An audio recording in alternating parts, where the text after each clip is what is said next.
that wasn't the thing I was intending. Hey guys, we're all live. I did have this beautiful looking intro that was going to have the tile up there of the hackathon, and it seems some of my prep failed. I'm sorry. We are live, guys. Thank you everyone for joining us. We've got 28 concurrent viewers right now. There's a bunch of people in the chat room. There's the contingent of everyone here with regarding 365. This is the what we're calling it, the virtual hackathon to help organizations and people prepare to work from home. And the premise, as you might have seen on socials, is if you had 24 hours to try and prepare your organization to work from home, what is the advice that you would give to help create an environment where people can do this? We have a bunch of experts from the community, from Regarding 365, that are ready to try and run this hackathon and focus on a few key areas. We're going to be covering off some intranet solutions, some social kind of sort of contingent sort of way where we're using Yammer. We're going to be using Power Automate to try and keep people in touch and gathering information, and you'll hear a bit more about that too. There's the way that we're using Teams and trying to create teams to help business units stay in touch, keeping on working. And we've got some security and governance and compliance advice as well around that. So what we're going to start off with, as you see all the squares and various people, as you know how Teams works, that it'll go live as people start to talk. We're going to check in with each team now and sort of talk about a few things about what they plan to do. And then we're going to break out into our channels within our team. If I could just flick over quickly to show that. Where we'll have a channel for each team to work together, and I'll be cutting back and forth between each of those to talk about what the team is working on, and just start talking generally about some of the considerations that we have to think about. So let's, I guess we can start from the top in terms of order of channels. Who's on the intranet team? If you just sound off, each one of you. Howdy, Rebecca Jackson here, Team Intranet. This is Daniel. On my own? Hello. Yes, hello. This is Daniel Glenn, Team Intranet. Yes, we're awesome. So. and this is Sarah, Team Intranet plus Yammer. I'm going to add in the Yammer to that. Yes, Yammer as well, for sure. Right. Good stuff.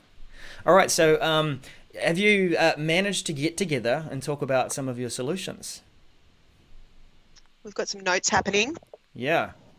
I think like one question, and it'll be across all the teams here. When something suddenly like this happens, maybe you haven't even had time to talk. And in some cases, even for our team here, people are meeting for the first time. And they're getting together to try and resolve and talk about what sort of solutions there are. So what sort of things have you guys got in your plan for a work from home intranet?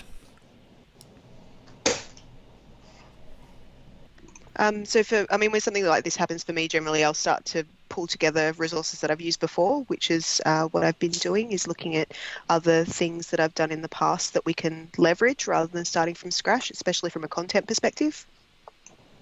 Yeah, and I think the importance of an intranet, especially when we're talking about, it's not just working from home, but it's also working from home due to responding to something like we're going through right now. And so pulling in, of course, we need to make sure that everyone's up to date. So news is going to be very important for an intranet. And then also having the ability for our employees, our users in our company to hear from, but also communicate back to those in leadership. So that's, of course, where Yammer comes in as well. And then links off to various resources. We want to make sure that our employees have the ability to get the information they need, but then within the company, but also, outside resources. And we know we've combined the adoption work stream in with the intranet. Sarah, I'm sure there's some considerations around how do we get our organization up to speed with all these different tools. We'll get into the detail as we go into each of those channels, but are there a few things you're planning to cover within that stream today? I think as we look at adoption and governance, I think it naturally plays into the intranet and really the portal view of things, right? How do we provide information? How do we enable our employees to talk about it, ask questions, ask for help, and how do we govern that? I think it's going to naturally work together very well to combine those two things. Definitely. All right, we'll check in with the Power Automate team. So that's Neil and Thomas and David. Right. Hi. Hi everyone. So what we're going to be doing today, we had a chance a little bit to connect yesterday. I think one of the common challenges you'll find sometimes is there's many ways to approach a problem. So some of the different problems and solutions we've been talking about are approachable in more than one way. So it's actually going to be interesting because I think we're still kind of not 100% on the fence, and this is where, or sort of we are on the fence actually about some of the solutions. So it'll be interesting to see how it's going to be panning out today as we go live and deliver some of the solutions. Right, and also what our previous team told us, told you, is very, very important, but the point is that all the solutions that you're going to see today are kind of complementary, so that we're not going to create something that will be really working alone and be able to just separate it, but only when we combine all those solutions from different teams, we'll really build a kind of a very informative or maybe multi-channel way that our employees or your employees would be able to stay in touch with the latest information, with each other, with their work, with their managers, and so on, and not get frustrated because they're locked up at homes and just don't know what is going on. So that's our goal. Yep, great point. And interesting that comment came from the Power Automate team about integration, that all our solutions are going to integrate. So that's pretty cool. Did you have anything to add there, David? I was just listening, guys. But yeah, I'm really looking forward to that because it looks like it will be like a rapid agile for us. Yes. And we will be really testing live what we can do with all of the tools around. And hopefully some people will just say, oh yeah, I want to do this. So let's see. Great stuff. Al and Alex, we'll check in with you on the security and compliance and a few things you got that you're thinking of covering. Yeah, hey, Alex here. It's Al and Al. Where's my Audrey? Alistair, are you still here? I am still here. I am definitely still here. Awesome.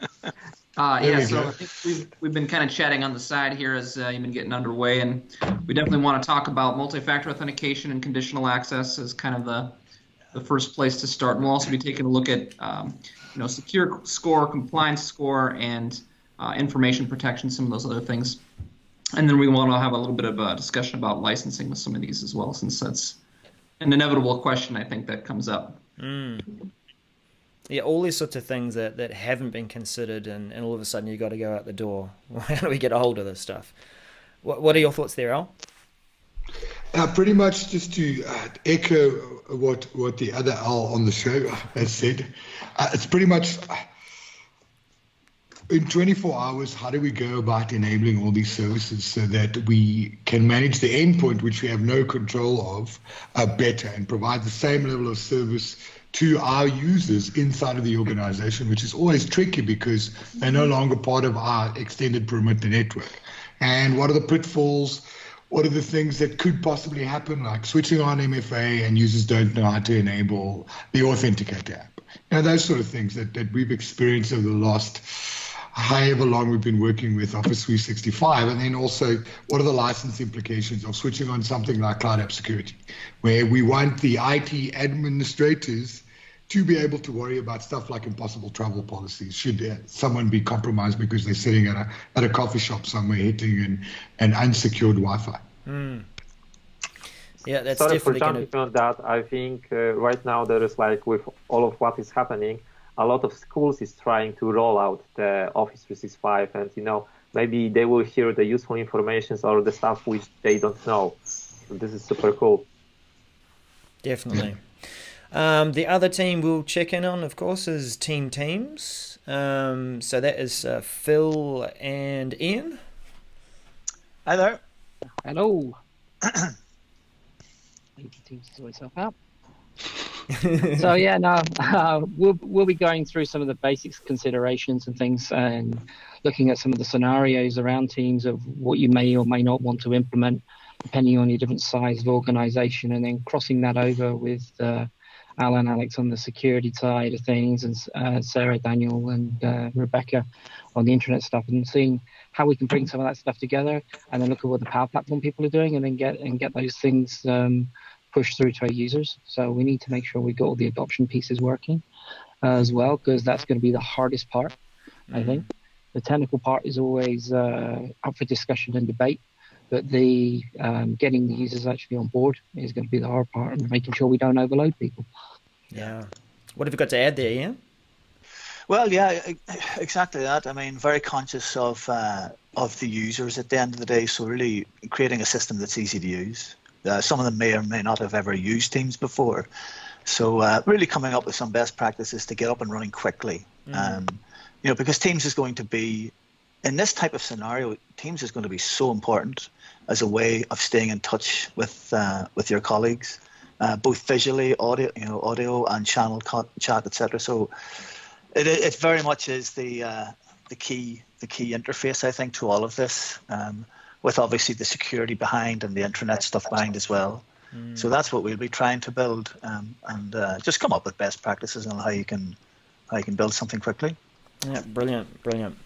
Now I think we do have all the channels covered, don't we? So that was intranet, governance, and social kind of Yammer side of things.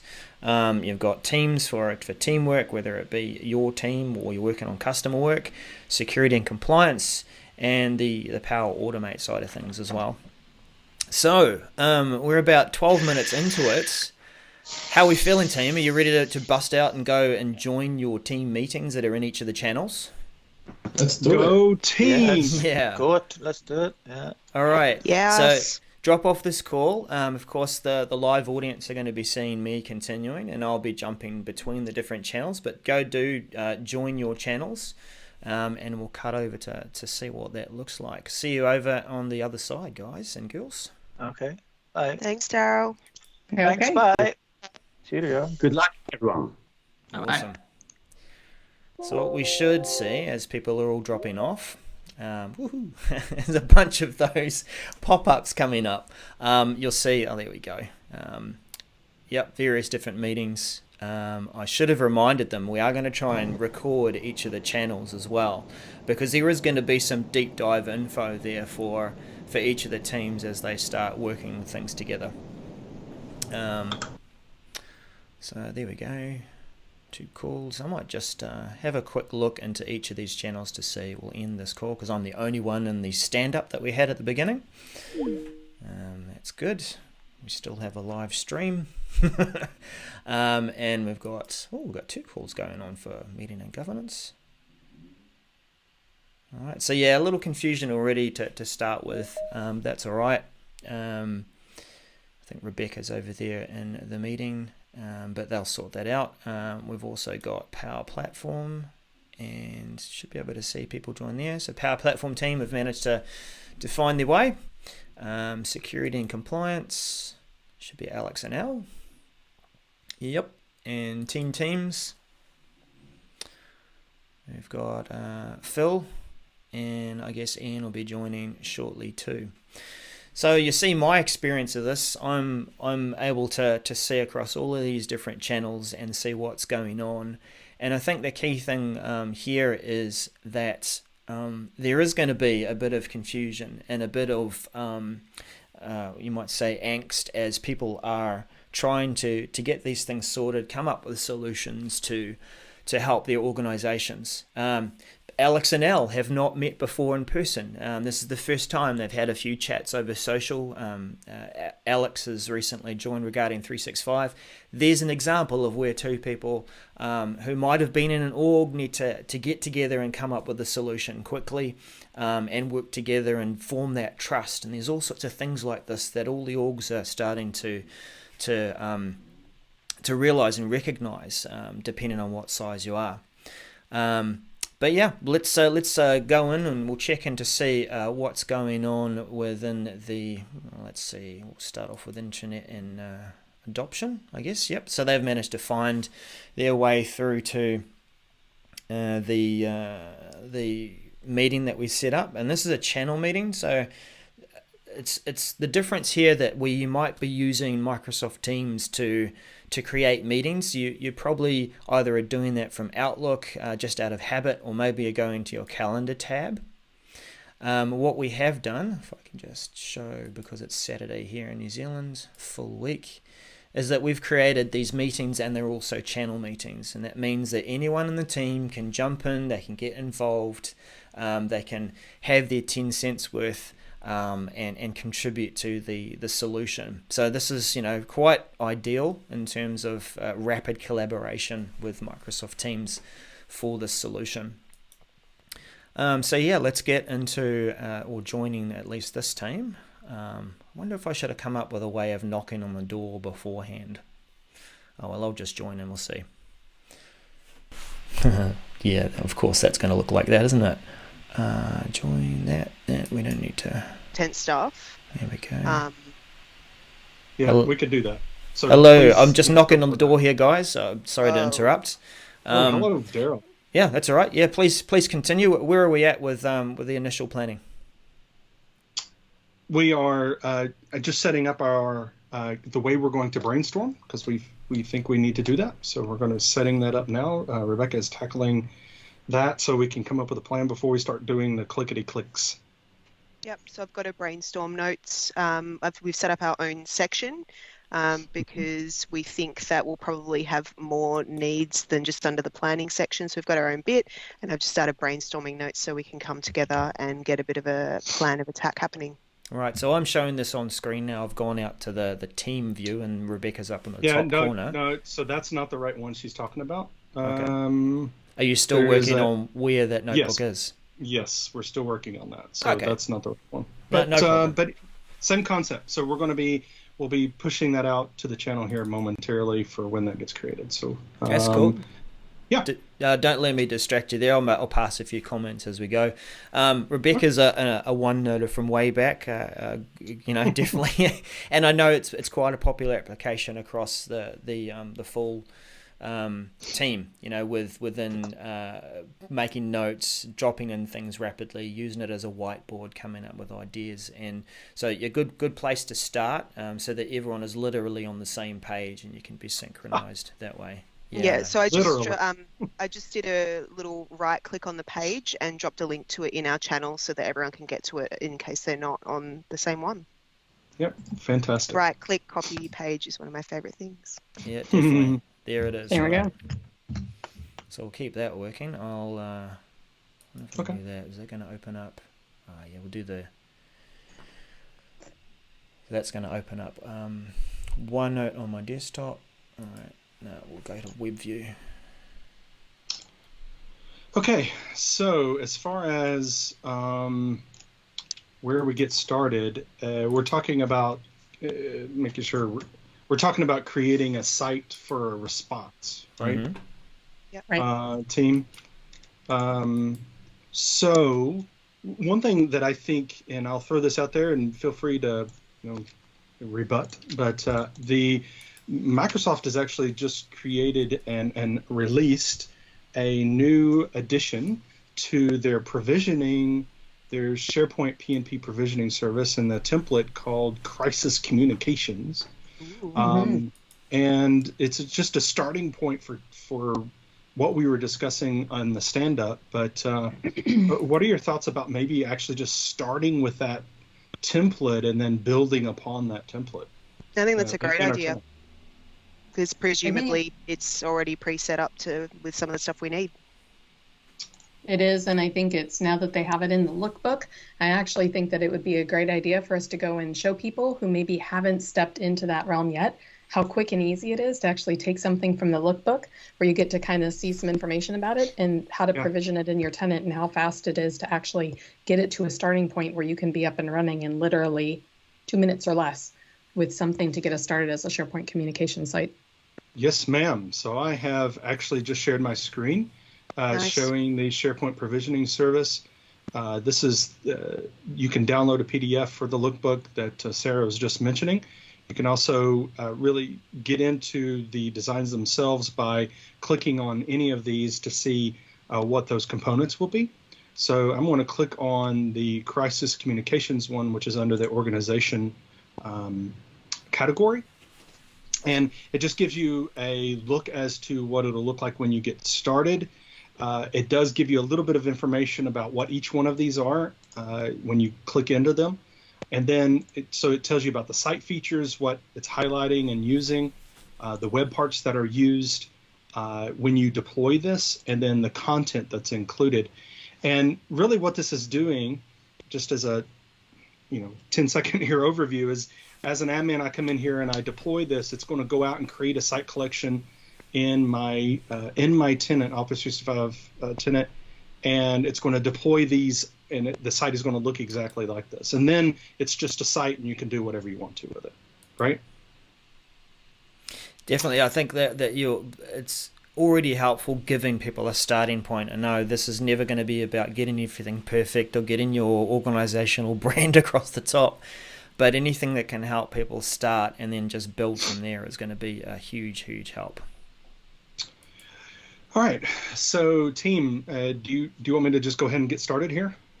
Yes, you please. have the global admin rights. Yep. What I might do is I'll leave your team there for now as you work your way through that. But the beauty of this, I think, and Daniel will step through this now, is he'll take those credentials, he'll drop in, with the right permissions to deploy the site, and the provisioning and practice, or the site itself does a lot of this work for you. And we've already done one other step similar to this in this demo tenant. We've set up the Microsoft 365 learning pathways, which may also play a part in scaling learning and adoption for some of the core tools for using Teams, for example.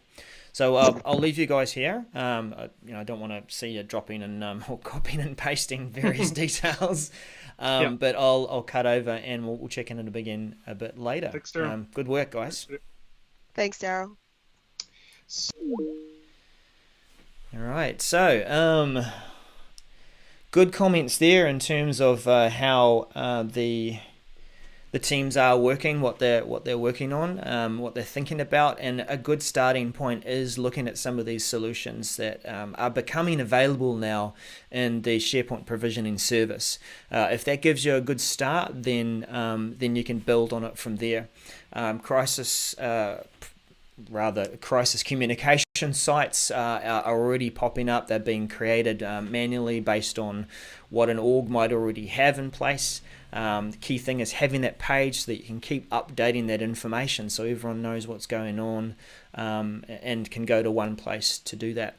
They didn't get a chance to talk about this, but I'm hoping to see that they'll take a Yammer group that might have been created for the purpose of discussion Q&A, because it's one thing to have a page and have people go in there and reading that information.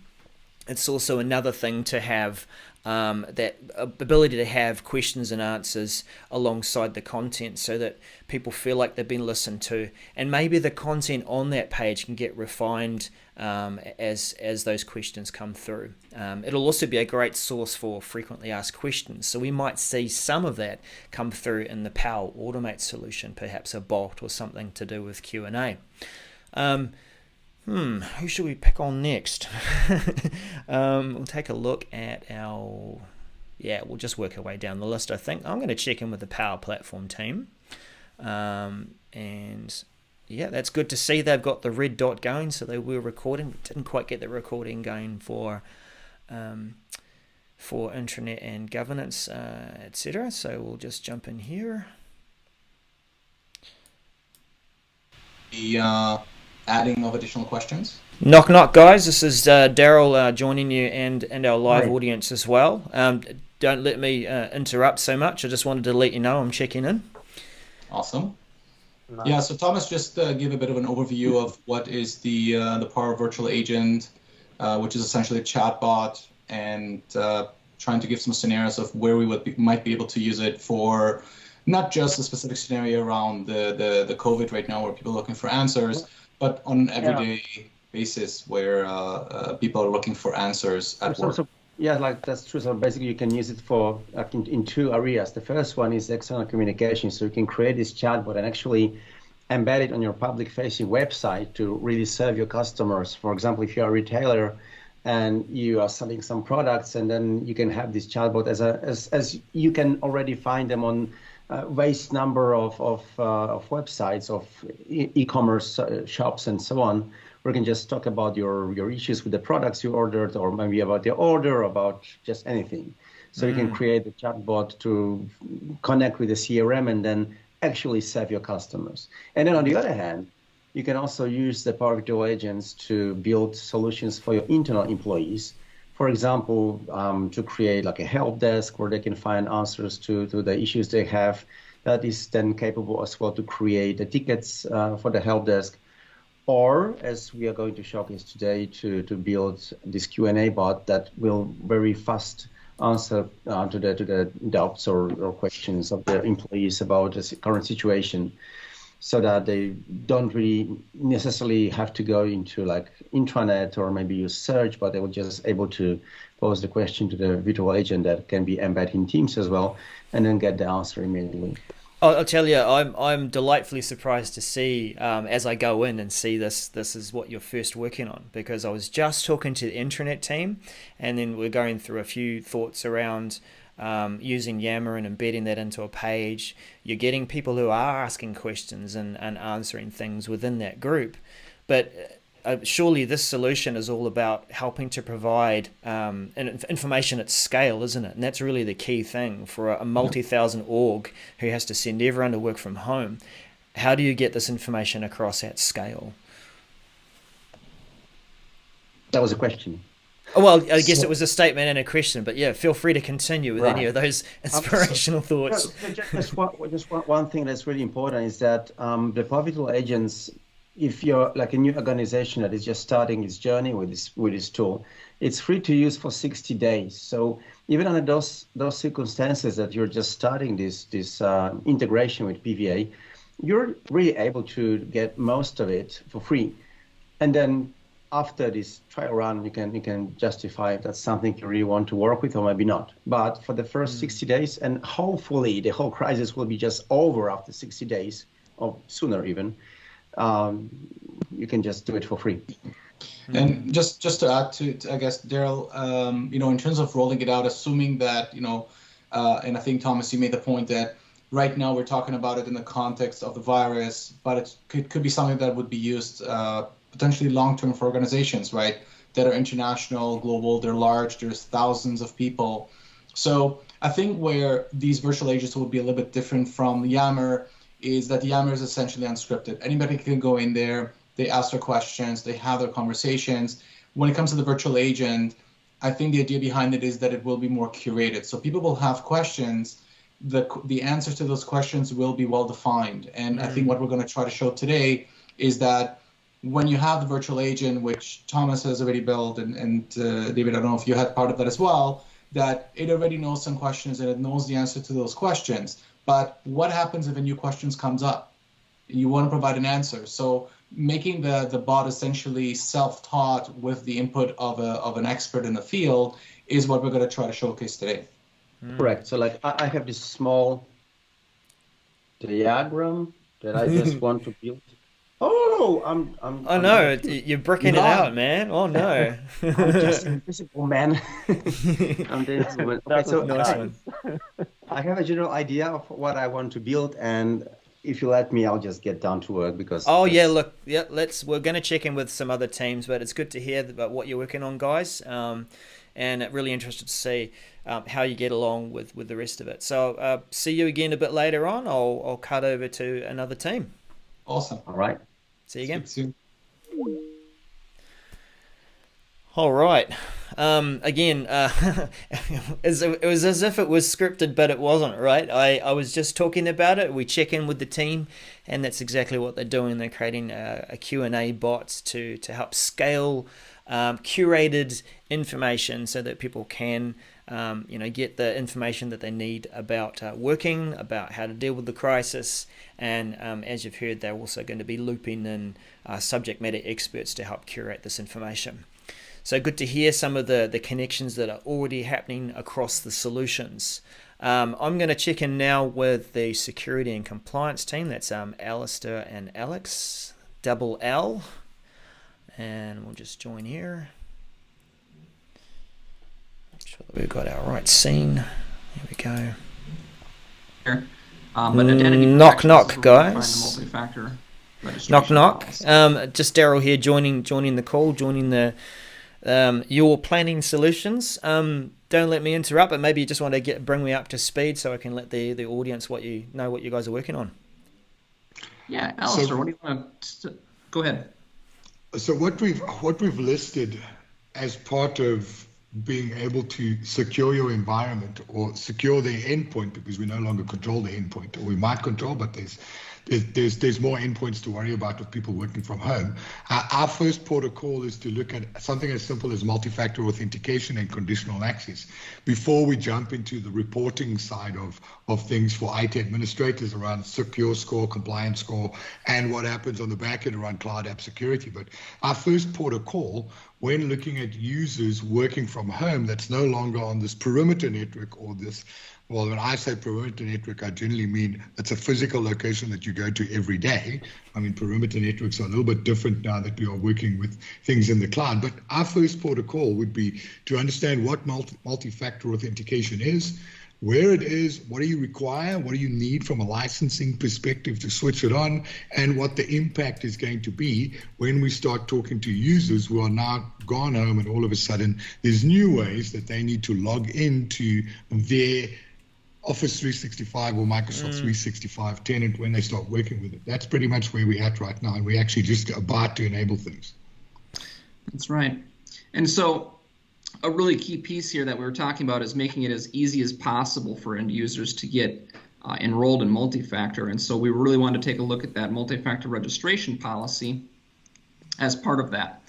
So there is an MFA registration policy that we can configure where it's really simple. There's not really a lot of options to this. You would essentially choose a group of users. By default, it's going to say all users, although I would recommend potentially making this a security group, just to say MFA registration, to pilot this yourself to see how it is going to roll out to folks. So you may change this and use a select group, find your MFA test group or whatever. I haven't pre-populated something like that, so it doesn't exist. But aside from that, there's really only one control here: require Azure MFA, and then you would turn it on. I'm not going to go ahead and turn that on just now because we got a whole bunch of other people in the tenant. All that would happen though, even if we did enable it, is the next time they would log in, they would get a prompt that said, hey, you should register your security information. But it also gives them a nice handy option to skip for up to 14 days. So they don't have to do it right that second if it's not a good time for them. And so just pause there, Alex. Yeah. He did say something that put the brakes on for me. I'm like, oh crap, actually thinking about this right here, right now. We're all working in this tenant. And if we did enable MFA right now, then that means everyone has to register for MFA, doesn't it? That's part of the challenge that organizations are facing with these choices, aren't they? Yes, yeah, exactly. And so that's what we were discussing, is that rather than have an MFA enforcement policy, you just have a registration policy. This is sort of a soft on-ramp that you can give folks. So if I turn this on now, sure, we might be prompted to register our security information, but you'd also have the option to skip if you're busy working on something. I don't necessarily want to interrupt folks right now. I'm not going to necessarily turn this on. Even though they have the option to skip, I won't do that.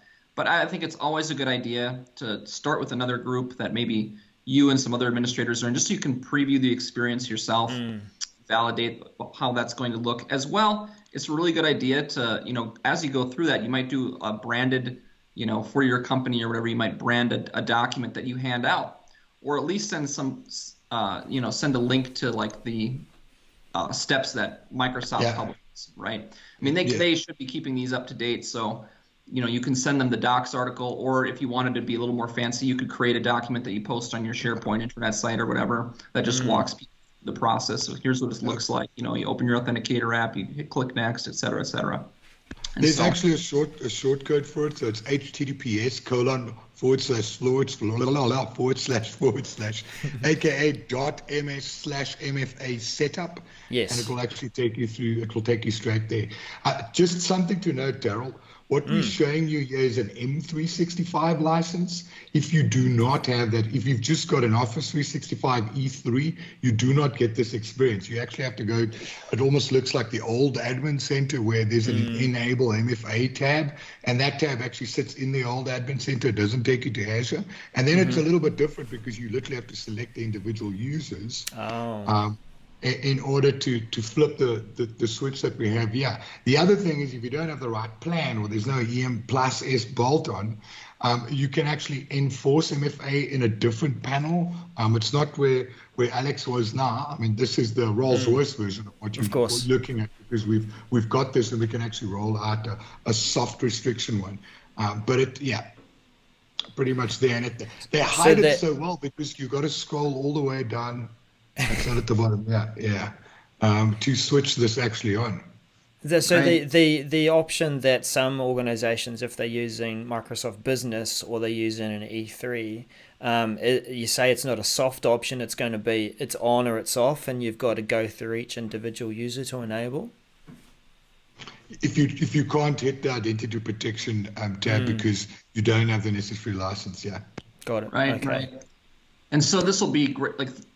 Stuff will be grayed out. If you come in here and you try to go to the MFA registration policy at the top, I mean, this will be grayed out, and there at the top it'll be a banner that says, "Hey, you should get a trial license if you want to use this." And that's exactly what we were suggesting, is that like even organizations who don't have the Rolls-Royce or whatever, you could get a trial because you really only need, if you're doing the registration policy, you only need 14 days. The trial lasts for 90 days. So that can still be a really easy way to make it. Yeah. So if you can fit that registration into that time period, then you're still getting this soft option. Exactly. Right. And then you can still enable people for multi-factor after that, even on a per user basis if you wanted to, and it would still work just fine. So that's Alex Field's top tip right here.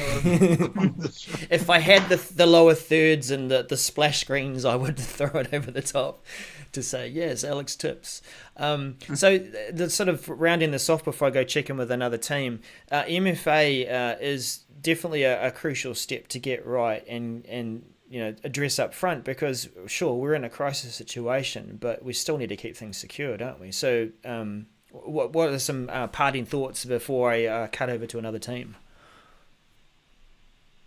Parting thoughts? I don't know. Parting thoughts from my side, security is paramount. Especially when you have people working from home with people with desktop devices now going home, and they need to start checking emails on their bringing their own personal devices. You no longer have that perimeter security or that endpoint security now with a compliant device or an enrolled device, and you are at the mercy of the USB sticks that they plug into their machines because they need to do their kids' homework on their machine, and all of those things. Yep, good point. All right, well, I'll leave you guys to continue to configure and thinking about other levels of security, and I'll go check in with another team. Cool. Awesome, guys. We'll see you soon. Right, some good considerations there around what has to happen for security and compliance. I guess we didn't really get into a compliance discussion, but they are addressing one of the first concerns, which is how do we ensure... I really hope that's a passing motorcycle. How do we ensure that our environment is going to be safe in the cloud? And that one first thing is like, are you truly who you are, who you say you are? You're the MFA. I'm signing in with my password, but I've also got this key to prove who I am. So that's cool. Now we're going to check in with the Teams team, and I'll just change to the right scene. Jump in here, and we'll knock on the door and talk to Ian and Phil. Knock, guys. It just makes the role, it just makes it a pointless role if everyone's an owner, and also owners have the ability to delete groups. And basically, when they delete a group, anything you've created in a team, once you delete a group, is gone. Okay, knock knock, guys. It's Daryl here, just joining you and bringing the live audience in. I can see you right into a discussion, probably giving some guidance around teams, and I think I heard something about deletion and templates. Yeah, so we're actually starting. We're starting to create a template, because what we want to do is make it easy to create teams from this template. So we're going to add in standard tabs that we think might be useful for this particular scenario, and then it's like a cookie cutter. We can essentially, from the template, create new teams. So when you create a new team, you get a chance to create it from an existing team, and we've named this team to be obvious as template do not use. So we're going to configure this as much as makes sense, and then create further teams from this. So what? Okay, so the purpose of the template, because we know that Teams is going to be crucial to help scale different business units as they're coming on and they're trying to get their team to work from home. What's the purpose of the template in helping that process? It really helps us, the people creating the teams going forward. It is of no use to the end user as such. It's just an admin thing for us right now. Right. So the admins will be the ones creating the teams. Yeah. Well, we had that discussion earlier, where, and it's an interesting thing, because teams, you definitely want, you kind of want everybody in the company to be able to create a team, but you also want governance around that. And myself and Phil had a discussion around that. I'm a great believer in, yes, everybody should be able to create a team, but have a process in place to do it. Have an automated process, and it can be something simple like a SharePoint list, where an end user, when they want a team, uses a SharePoint form to request that team be created. But the crucial thing is that the end result happens very fast. Yes. So it can't go to a help desk where a ticket is raised. That just doesn't work. So if you're going to restrict people from creating a team, make the process easy and quick for them to get a team up and running.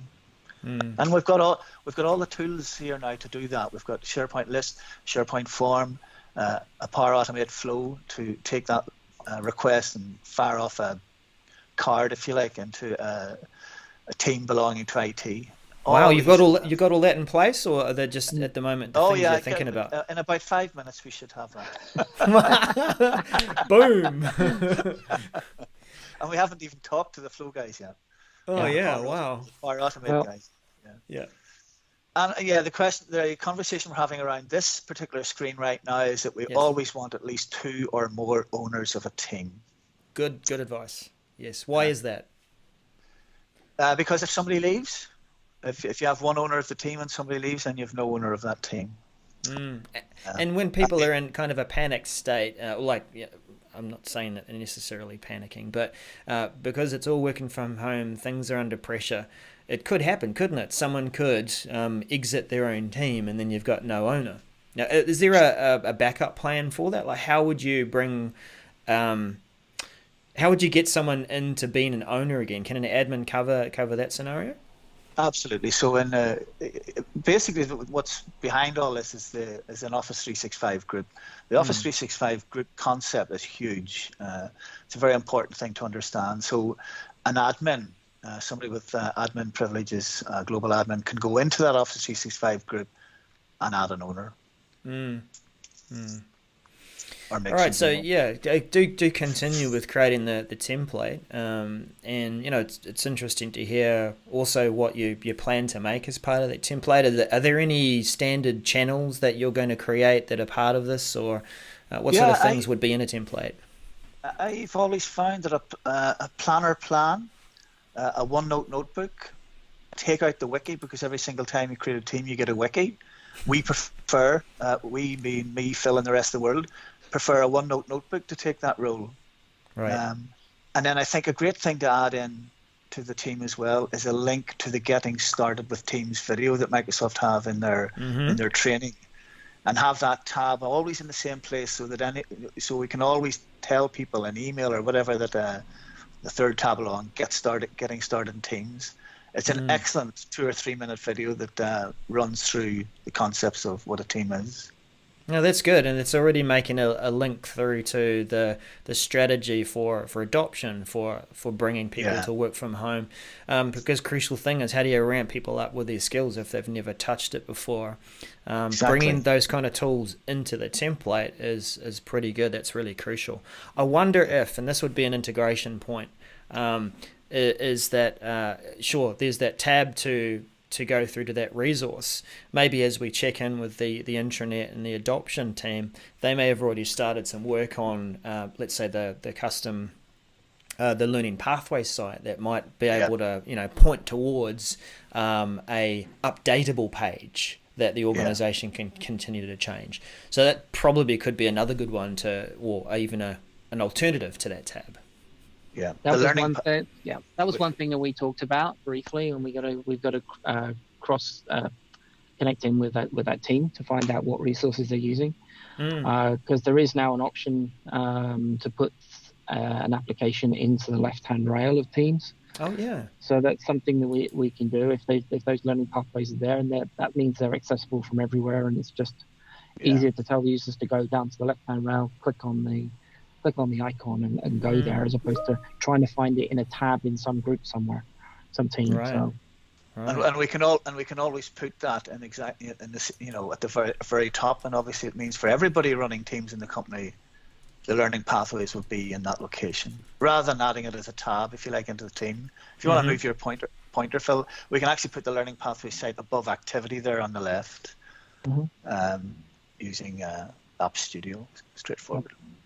And we'll have that tonight. Joking, we won't. So Ian, you're continuing with creating the template. So feel free to add the. Does this mean that you're always going to be an owner as part of this template? Is that the idea?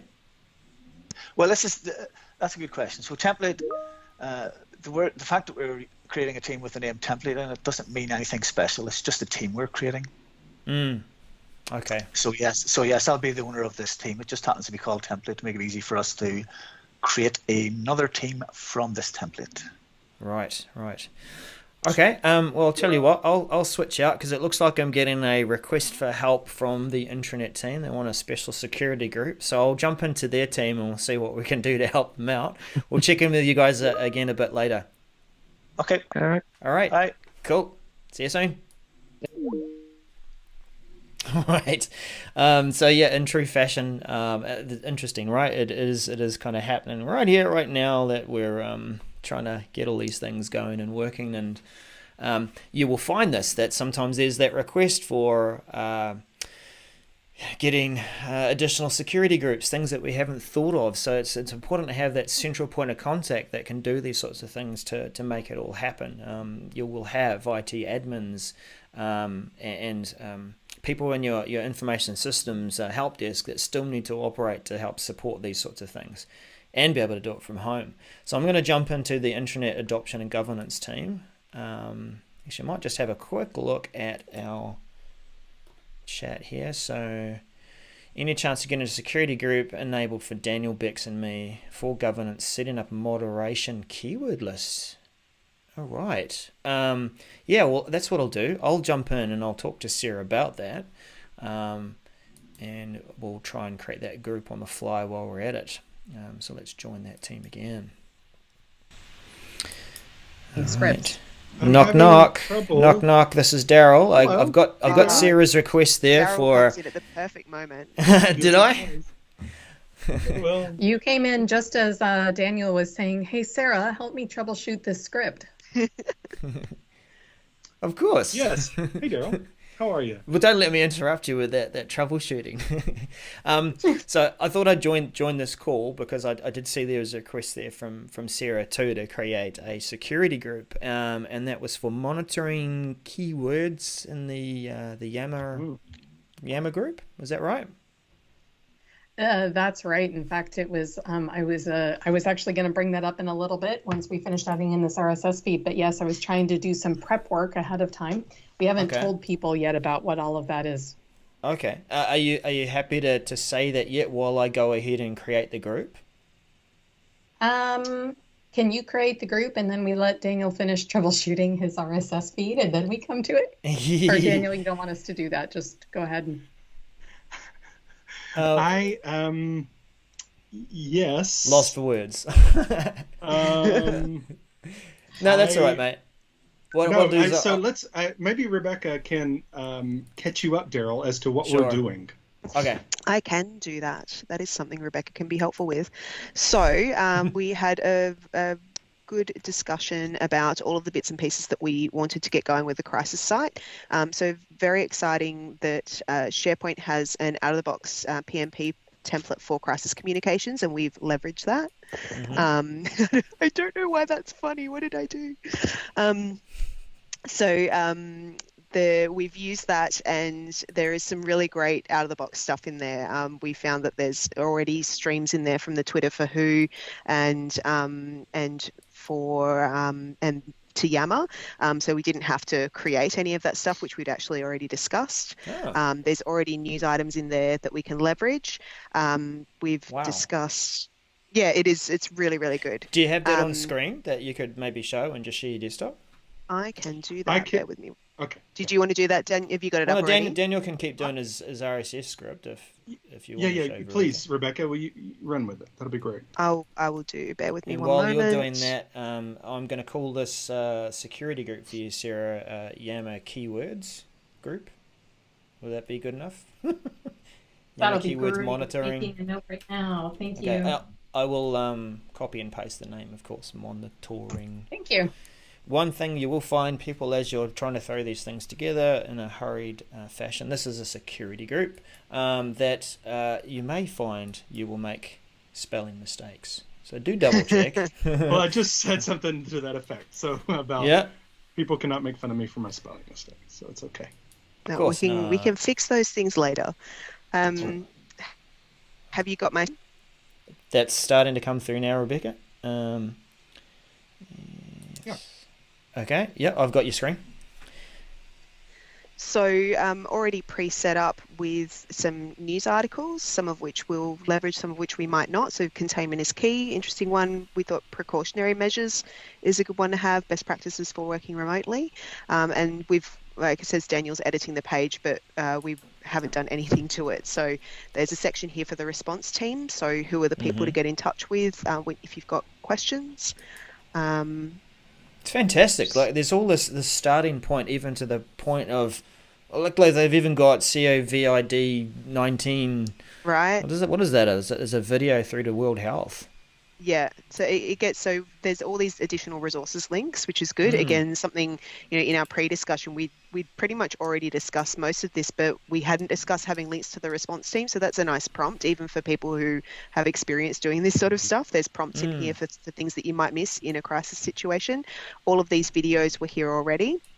And I was super excited when we got down to the bottom because we spoke about having an RSS feed from official news sources, and they've got latest from the CDC and latest from the World Health Organization from their Twitter feeds, and they've already got Ask Crisis Management and posting to Yammer at the bottom of the page there. So a really great setup to start with. So that solution that you deployed actually created the Yammer group for you?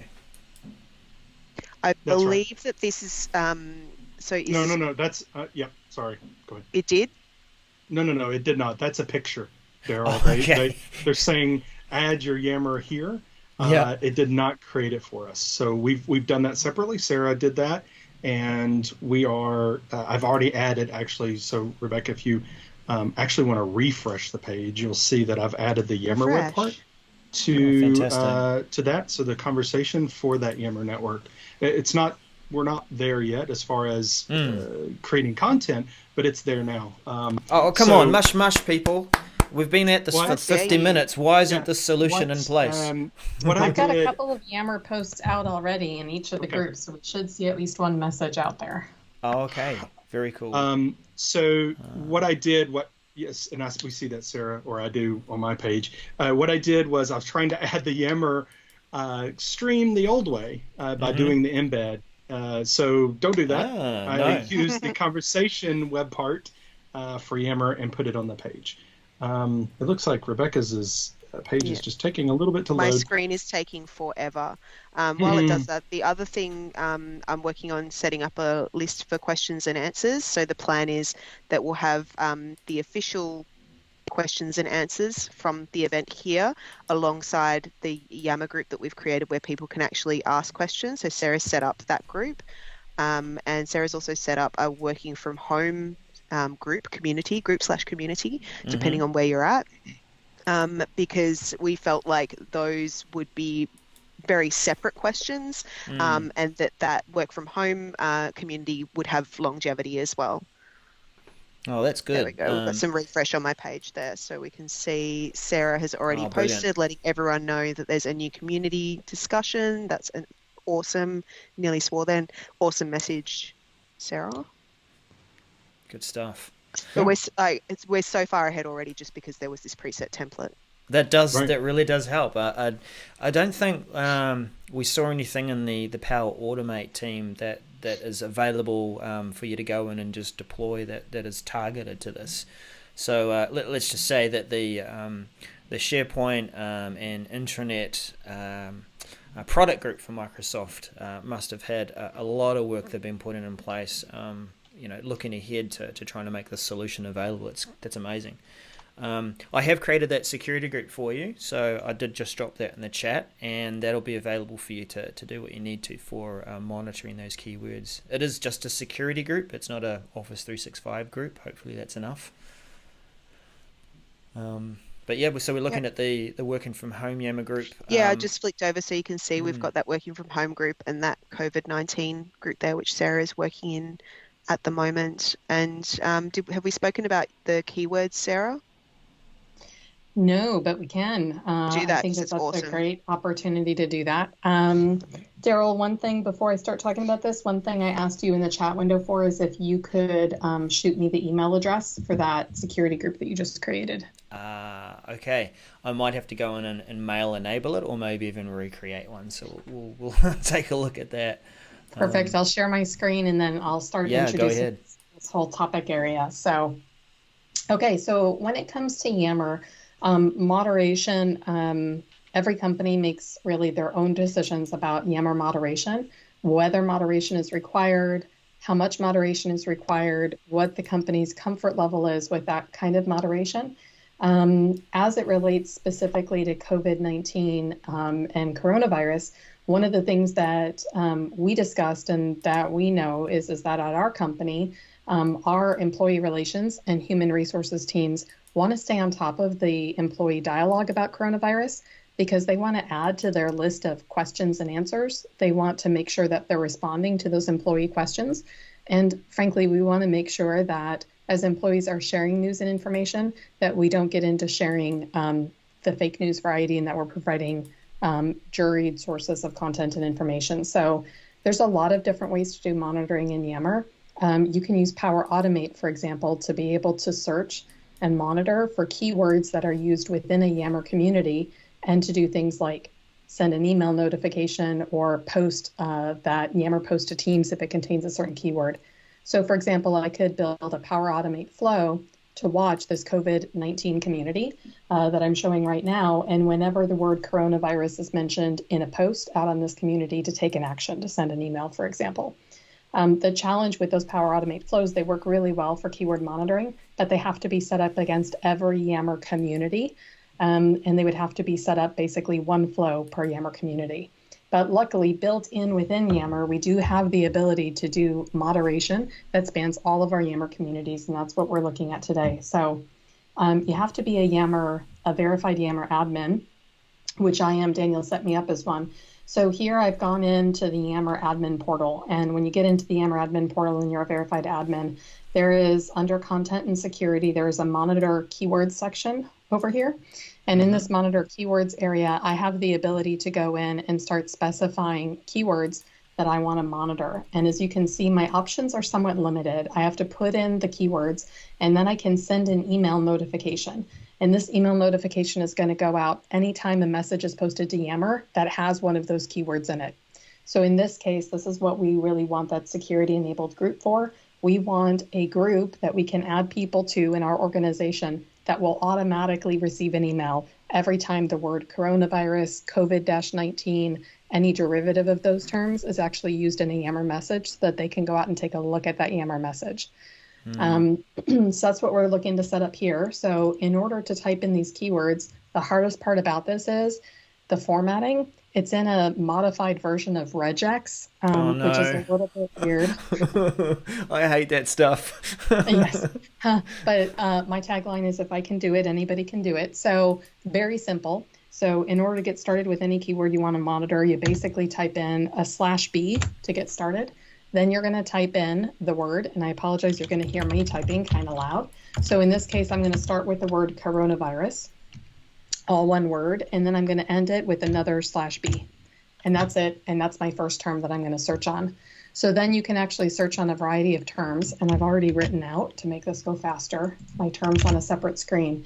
So I pasted them in here so you can see that we're going to monitor coronavirus, all one word, coronavirus, 2 words, COVID-19, COVID, COVID-19 with no space, COVID-19 with a space, and then just the word virus. All those variations.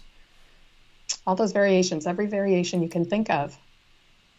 Yeah, and I think that's the tricky part, isn't it? Like if it's a keyword that you want to monitor, you're sitting down as a group and you're getting down to that level of detail. How might they misspell this even? Right, and you're going to really need to think about. What's your thought on misspellings, Sarah? Because that can sometimes be a contentious thing. Do we want to include misspellings? How nuts do we want to go with keywords? Great question. I think it's a good idea to go with misspellings, and as long as we're talking about that, let's be real. A lot of companies choose to use this not just for things like coronavirus, but bad words, inappropriate words, and how many misspellings and how many inappropriate words can you think of? And put that together out here. So once you learn how to do it for the coronavirus, in this case, you can actually use it across the board for all kinds of other words.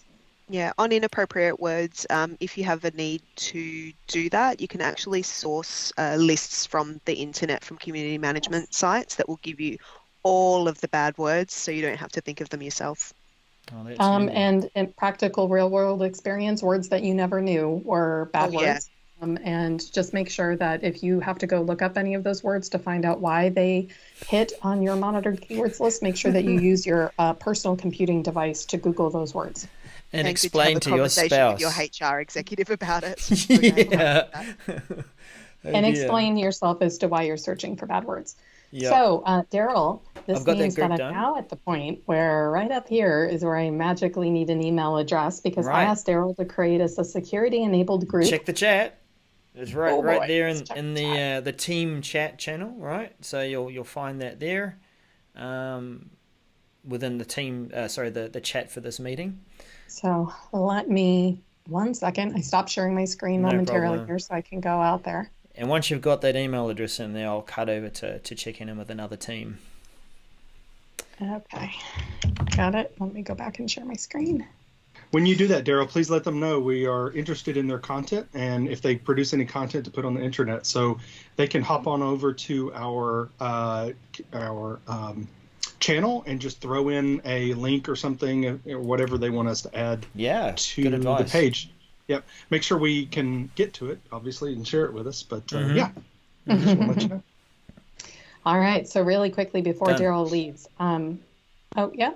Oh, yeah, no, you go ahead. You've got the address in there. You're ready to save, are you? I'm ready to go. I just wanted to explain for anybody who didn't put the pieces together yet. I asked Daryl to create a security-enabled group called Yammer Keywords. In that group, he has made it obviously email-enabled, given me the email address. Right now in that group, I have Daniel. I have all of us that are in this group. I didn't, unless Daryl, you added yourself. I'm not sure if you added anybody else to this group. Okay. Yep. Perfect. So I'm going to go ahead and hit save. At this point, these keywords are officially now live. So Daryl's going to go to someone else and another group. And in the meantime, we in this group are going to go start out putting Yammer posts out here that mention the words virus, coronavirus, or any of those derivatives so that we can test the monitoring keywords. Great. Okay, well, thanks. So I'll check in with you again a bit later. We're probably going to go for another 40 minutes or so before we jump into that wrap-up meeting. So you'll see me again at least one more time. Great, guys. Thank you. See you again. Fantastic. That's amazing work going on there. And I know, look, you can get down into a rabbit hole and definitely be looking at a specific solution, but it's important to give that kind of attention, because if you put that effort into things like capturing keywords, then you're able to target your efforts around the people that are discussing certain topics. And this is definitely one where you want to make sure that you're finding, okay, someone's having a chat about this, so we're directing them to the right information so that they can feel informed and engaged. I'm going to cut over to, let's have a look at our Power Platform team. Might actually just check in with security and compliance actually again. And see what they might be able to pass on that they could drop into to give to the Intranet team to point them towards some our work from home people some content. Not possible to download data out of the web browser like an attachment from an email. Knock knock, guys. It's Daryl here again. Hey, Daryl. I just checked in with the Intranet team, and yeah, we'll definitely let you keep going and talking about what you're talking. They have, if you have anything that you might want to be communicated out to the rest of the organization, feel free to drop it into the Intranet Adoption and Governance channel, and they can take that link and put it onto their Intranet page. I think maybe that other one about, was it aka.ms/MFA setup might be something. Sure. Cool. So you're using OneNote at the moment to plan out different conditional access scenarios. Tell us a bit about your thinking here. Yeah, we just started talking about this. So what we wanted to do is think through some different scenarios that where people may be using both personal or managed devices, whether they're mobile or Windows desktops or Windows and Mac desktops, and why we may want to restrict access in certain scenarios or grant more access in certain scenarios. Does that make sense? Yeah, definitely. Yeah. Because like I think Sarah was telling us the other day, like sometimes there'll be people that have been literally sent home with their desktop computer monitoring keyboard. So if there's anything we can do to make it easier for people to use their own devices in a secure fashion, that's definitely a key scenario. Right, exactly. And just also provide options for folks too. You know. Yeah. It's like Alex was saying earlier on. We don't control the endpoint. Because it's a device that is a personal device. So how do we ensure that device doesn't compromise the rest of our network? Sure.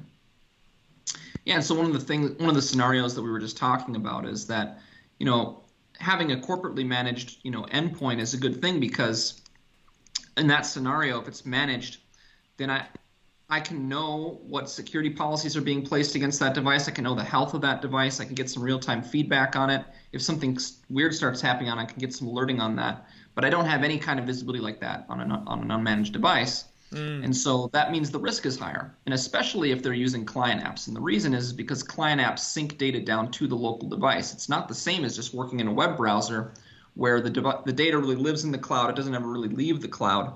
That data is actually coming down to, you know, your local Outlook cache or your OneDrive.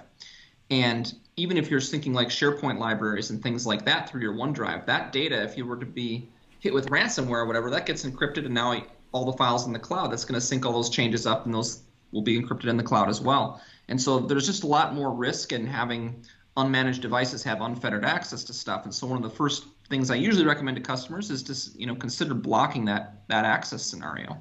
That if it's not a device that's in your control, you may not want to allow client app access. And for web access, you may allow or even restrict that access so that they can't download data out of the web browser. They can still work with it, you know, in SharePoint Online, like the Word Online or Excel Online. They can still work with data there, but they wouldn't be able to exfiltrate a piece of that data out, just as an example of things that you could do to limit that access a little bit more. And it sounds like that's a key thing to communicate to people as they start to work from home. If you are going to use your own device, then know that, sure, you can connect to Teams, you can connect to various things in office.com through your web browser, but you won't be able to copy content down onto your desktop. Right. And there's other options too, so we'll probably get into that under another section when we talk about information protection and so forth, but this would be one potential way that you could limit that attack surface quite a bit and just maintain a little bit more control over your environment. So is that literally a policy that you can set up, and it's all part of securing that based on conditional access? Yeah, exactly. And I think we might as well take a look at that first one right Yeah. there. So we're talking about like maybe restricting some access on personal devices. Mm-hmm. So let's go ahead and do that. We'll call this policy block client app access on unmanaged devices. Even say PC desktop devices. Here we go. And this will be like a baseline policy. I mean, at first you always want to probably roll this out to a pilot group, but we'll start with all users. And of course, as we've been talking about while we've been doing other conditional access policies, always excluding at least one blade class account from the policy. As well, you'd select your cloud apps. In this case, we're just really talking about securing the cloud environment that we are giving people for productivity, which is Office 365 apps. This includes things like SharePoint Online and OneDrive and Exchange Online, Teams. All of those things are folded in their Yammer. So this would apply to all of those apps. It's good that you've got a banner to be able to just choose one thing to cover them all. Yeah, this is actually a recent addition. So it used to be you had to select all the apps individually, which was kind of a pain. But now you can use this. And another interesting thing, just to mention this, is a lot of people think they can apply everything to all cloud apps. It's actually kind of a risky thing to do with certain access controls when you start saying device compliance and stuff. That'll actually break some stuff. That breaks certain functionality. So you really do want to be careful. I mean, you can use multi-factor against all cloud apps for the most part, but when you're talking about applying device compliance and things of that nature, you really just want to be specific with the apps you're selecting. And so we're going to do this for cloud apps, and what we're really trying to block here is client app access. I don't care so much about web browsers, and we have other policies that are designed to block legacy clients. But if it comes to one of these other types of clients that are mobile app and desktop related, then that's what we want to block. I mean, Alex, I look at the speed at which you're clicking through things, and it all feels very familiar. Yes. How, in your opinion, how easy is it for an organization who hasn't touched this before or has only just started thinking about it? Where would they go to get some of these key recommendations to set up? Well, you could always use my website, itpromentor.com. Plug. Yeah.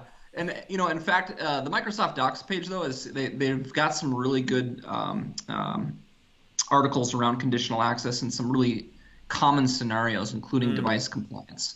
And so that's, where I was doing all my learning was on Microsoft Docs, and I put it together in a way that I think is pretty digestible for folks. But it's also available from Microsoft as well. Yeah. Or you could come to the SharePoint conference in Vegas and attend my full-day workshop on Microsoft Information Protection on the 21st of May. Oh, yes. I'll plug that as well. It's done by then. Oh, my goodness. Yeah, or maybe it'll be delivered remotely. Here's hoping. I know there's a lot of roll-on effects of what's happening here, isn't there, and various conferences that are still up in the air. You saw that Build is now going to be a virtual conference now? MS Build? Yeah. Daryl, how much time do we have for this? Because we're only on the first two items. We've got to yeah, that's true. We should probably... Let me leave you to it, guys. You keep plugging away at it. We'll cut over to another team. We're probably going to push through to close to 11 o'clock before we join that wrap-up meeting and talk about all our solutions as they come together. But thanks for all your hard work. I know it's getting a bit late there too, Al in South Africa. So, we'll see you again soon. I will check in with you one more time before we have that wrap-up meeting. Perfect. Bye-bye. Cool, man. Cool. Fantastic. Lots of good considerations there around security and compliance. The interesting thing that Alex, with his experience, Al as well, that the order in which they put these things in place is quite important. We're talking about MFA beforehand and how that's quite an important thing to address. So you've got that first consideration done. You're confirming that people are who they say they are. And now it's about securing information so that, even in this crisis situation where you might be allowing people to use their own devices, that you're still keeping your information safe, that if you do have that compliance requirement to make sure that customer data or rather documents are not being saved down to someone's local non-organization or corporate machine, that you can put that thing in place in terms of a policy.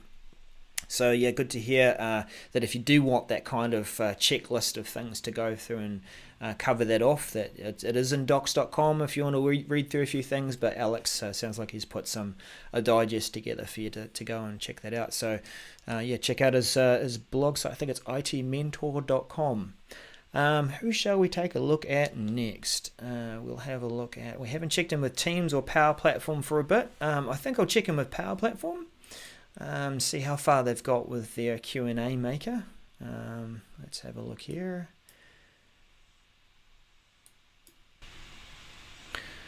We can now switch to David.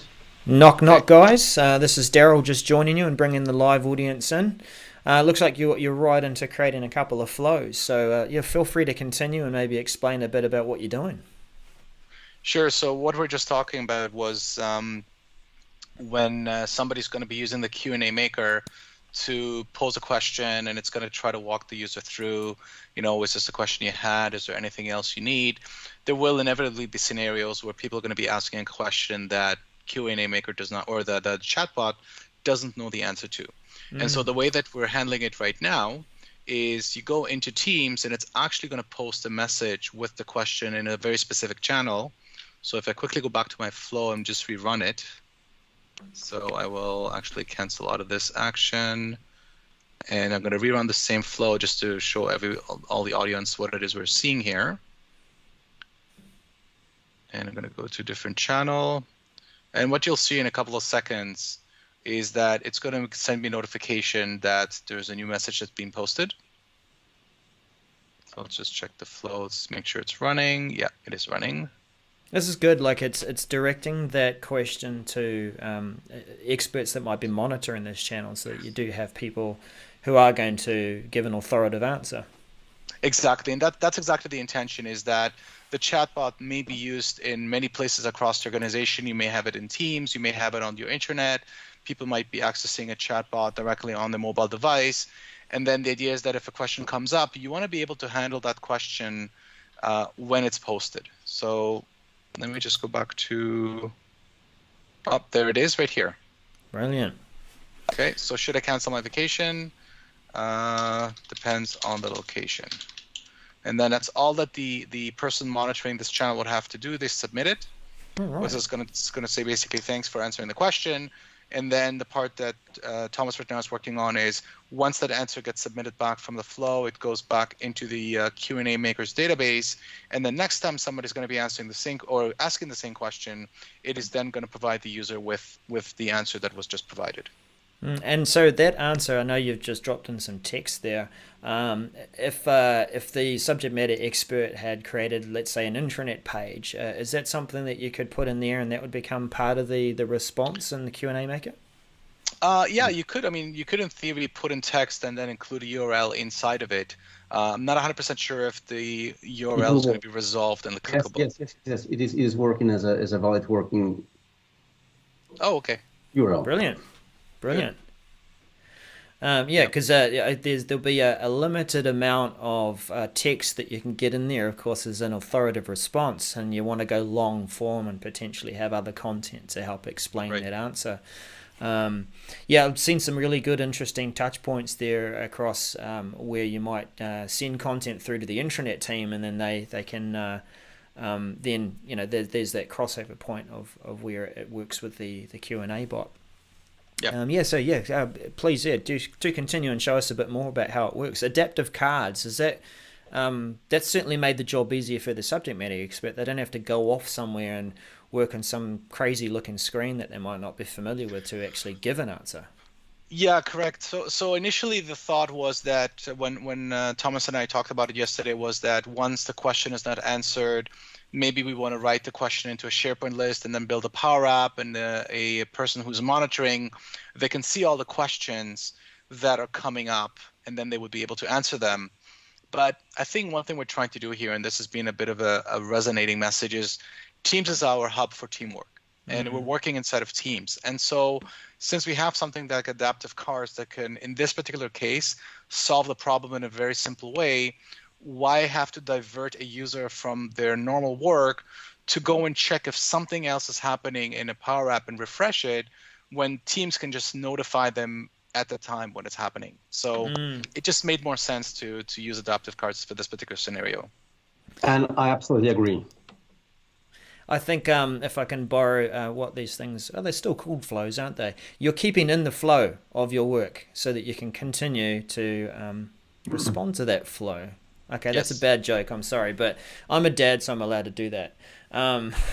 Yeah, keeping people in the team so that, as you say, they're focused on their work. They're focused on the current solution. They see that quickly pop up. Would you have a discussion about that adaptive card? Let's say that it's come into the channel and yourself and David, for example, might have a question. Oh, look, how do we respond to this one? Is that how that would work too? You could. I mean, if I just go in here right now, so if I were to just go and rerun the same flow, and I'm going to go to the team, and let's say that somebody's going to be posting the answer. So let's give it a couple of seconds. And you've got a COVID bot management team specifically for this. That's what I created just for this particular case. I mean, obviously, the whole architecture of Teams, whether you want to have it as a channel or as a team, that is completely up for discussion. But in this particular case, should I cancel my vacation? I can say, you know what? I think Nestor is the person. I think you'll be able to use their display name will be enough. So if it was David or... Yeah, but it's not letting me reply to flow. But here I can say Nestor. Oh, okay. Is Nestor part of the team? Well, it is. Oh, you know what? I didn't actually invite anybody to it. That's probably why. Yeah. There we go. That old trick. There you go, Thomas. Yeah, there we go. And David. Great. And you know what, Daryl? Why don't I just add you to it as well? Oh, shucks. That's have awesome. fun. Now you have work to do. I do. I'll see if I can add some kind of sensible answer to that discussion. So... we've been added to a new team. That's nice. What do you I think, wonder how Grace? often that's going to happen, right? When you're in the situation and you're trying to frantically get together as a team to come up with these solutions, there's going to be tons of teams you might be added to. Well, I think a lot of it has to do with the culture of the company. You might find that Yeah. there's going to be a lot of ad hoc conversations happening like crazy, and then people realize, oh, you know what, we've got to pull more individuals together. Let's create a team. Let's create a channel. But it's really hard to gauge kind of how this is really go down in reality with companies. Yeah, I think I've come up with a reasonable answer too. It depends. That's the typical consulting answer. Yeah, of course. Daryl, going back to your question, I mean, absolutely, we can have a conversation around the question here. So it's a good idea. Mm-hmm. Great. Would you mind responding to the question? Yeah. I'll talk Okay. right now. Right, Definitely. and then you can just go in, put in the answer directly into the adaptive card, submit it, and it's done. All right. Well, let's try that. So, do I don't have to be have permission to? Nope. No, it's enough to just respond to this card. So I'll do that, and let's see your experience of that. Does that make the card look like it is answered? Yes. So what it's going to do? It was set up to basically change it and say that it was answered. Of Nice. course, I could have changed the message rather than just saying the question has been answered. I could have actually made the answer include the question, or this statement include the question. Right. I cannot include the answer itself because that has to be defined before the answer is as part of the action that is creating this adaptive card. So I can't have the answer written in there, but definitely the question. Okay, that's good. Yeah. Yeah, well, let me leave you to it, guys, to keep at it. But I can see definitely the value in having this, and it seems like you've been able to set this up this far in the time that we've had. So it's a realistic solution to implement for a working from home situation. To help people, you get those answers. Whereabouts would you surface the answers? So there's the FAQ bot. Is there something we can do with that bot where you can embed that into a page, or are we going to see it in Teams, or whereabouts are we going to interact with this bot? So basically, you can embed it in Teams. You can embed it in web page as well. Mm-hmm. So that's just a matter of publication to a different channels. What I'm trying to do right now, maybe is if I have enough time, would be to actually, embed it to Teams. I don't know if that's gonna work, but do you have the? Could you send me the URL, and I can actually add it as a web page. Also, around the web page side of it, guys, consider dropping in any code or embed code or link that you might need into the intranet channel of this team. Because the intranet team can then add it to the content there on the communications page if you want. Yeah. Great. I'll drop off here and I'll go and check in with the Teams team. But perfect. Yeah, keep at it. Thanks, guys. Yeah. Cheers. So. Fantastic. This is awesome. And look, thanks to those of you who are sort of keeping in with us. Let's have a look here, webcam and chat. There is at least about 18 or so that are concurrently viewing this with us. I know that you haven't been very verbal in the chat, but do feel free to jump in with comments and, I don't know, encouragement or questions or anything like that to enrich this conversation. Because it's been an interesting journey, even as we're hitting sort of an hour and a half to see what's being created across all the different teams. It's definitely possible, isn't it, to put a solution together that's going to inform and engage people, help them together as work as a team, and definitely keep people in the loop. So we are going to go now into the Teams team to check in on the work there with Ian and Phil. And see what they've come up with in terms of a teamwork solution. They were working on a template earlier, so let's see how far they've got with that. Knock knock, guys, it's Daryl here again. Oh, something went wrong. Oh my goodness, I came in on the Those security guys have turned off gas, maybe, or it's not enabled. Oh, okay, maybe that's it.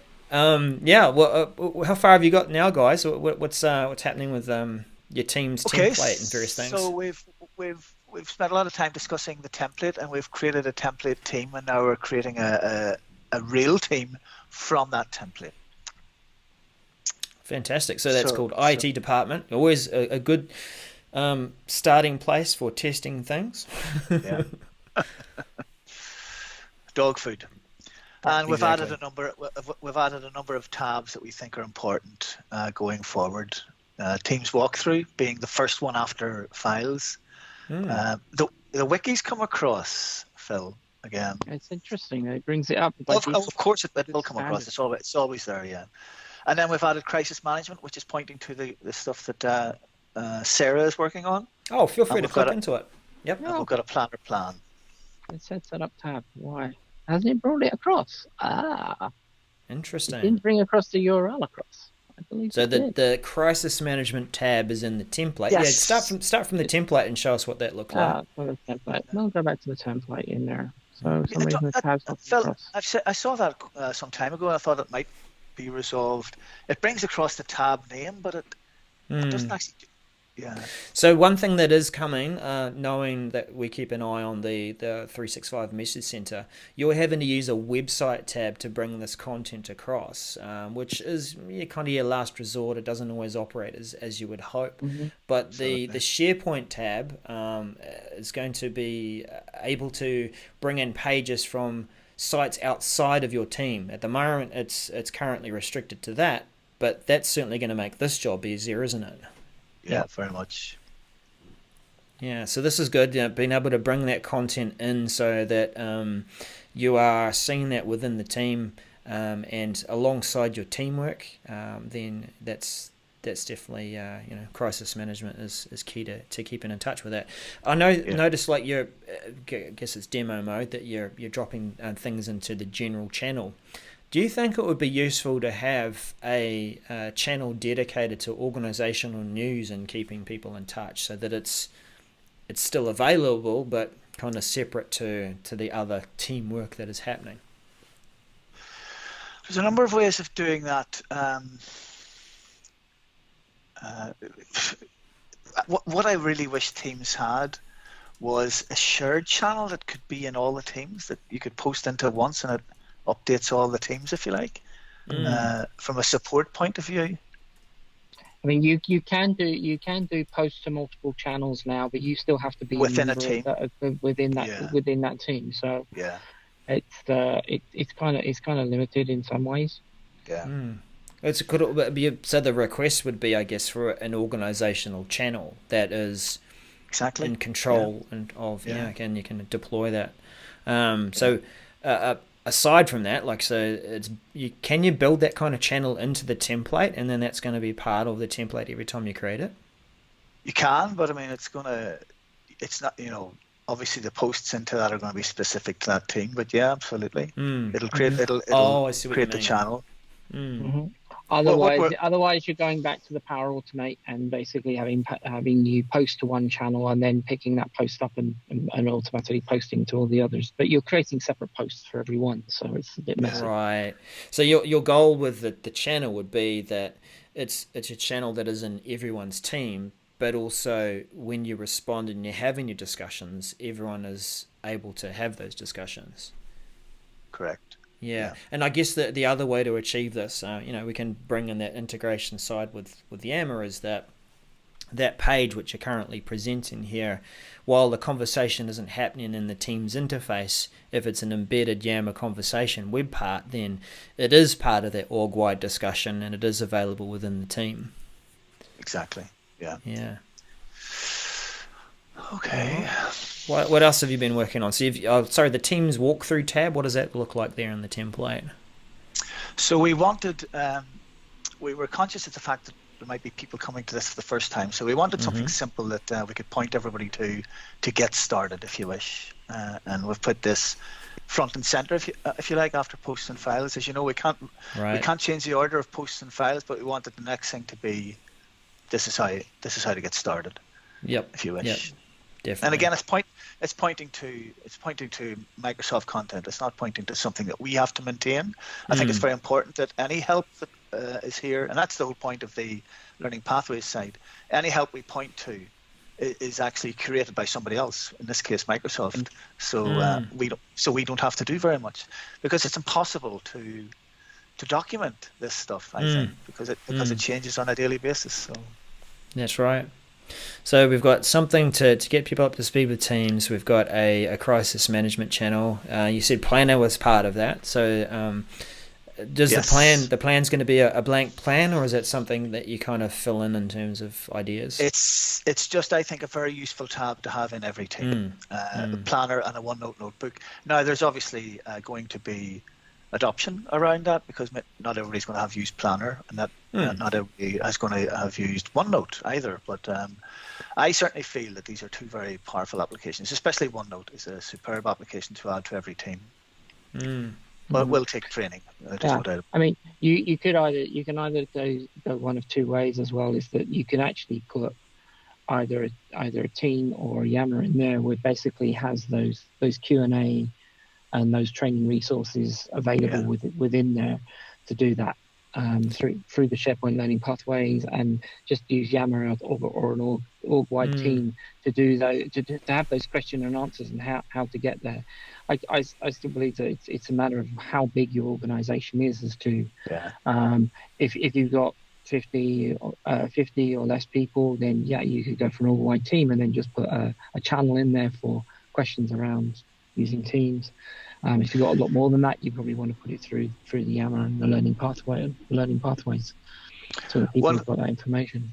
One thing that we did discuss, Darryl, before you came online there, is that the general channel, as you know, cannot be renamed or deleted.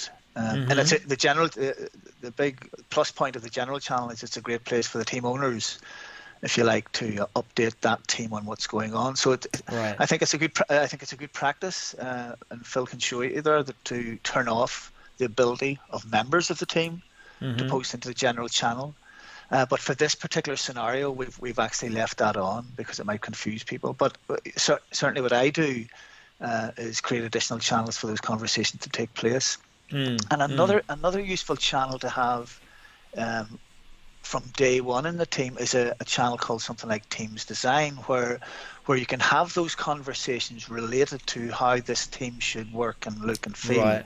and have everybody, have the members and the owners involved in that discussion, so that they're all building the team together, if you wish. But to keep those conversations compartmentalized in a different channel. Got it. Yeah, and actually, that's important. So, like, as we're thinking about our situation, that we're bringing people into to this new environment, we're trying to make it easy for them to learn. In your scenario, we're creating the teams for them, but we also need to hand them over to a team owner to start creating it around the way that their team works.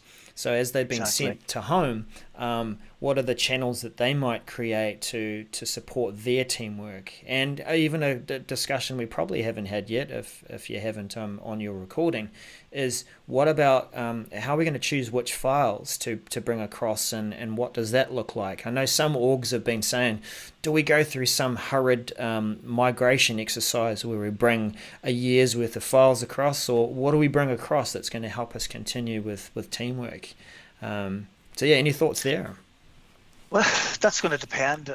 That's going to be different for every single team, isn't it? It's going to have to be just current work. We are.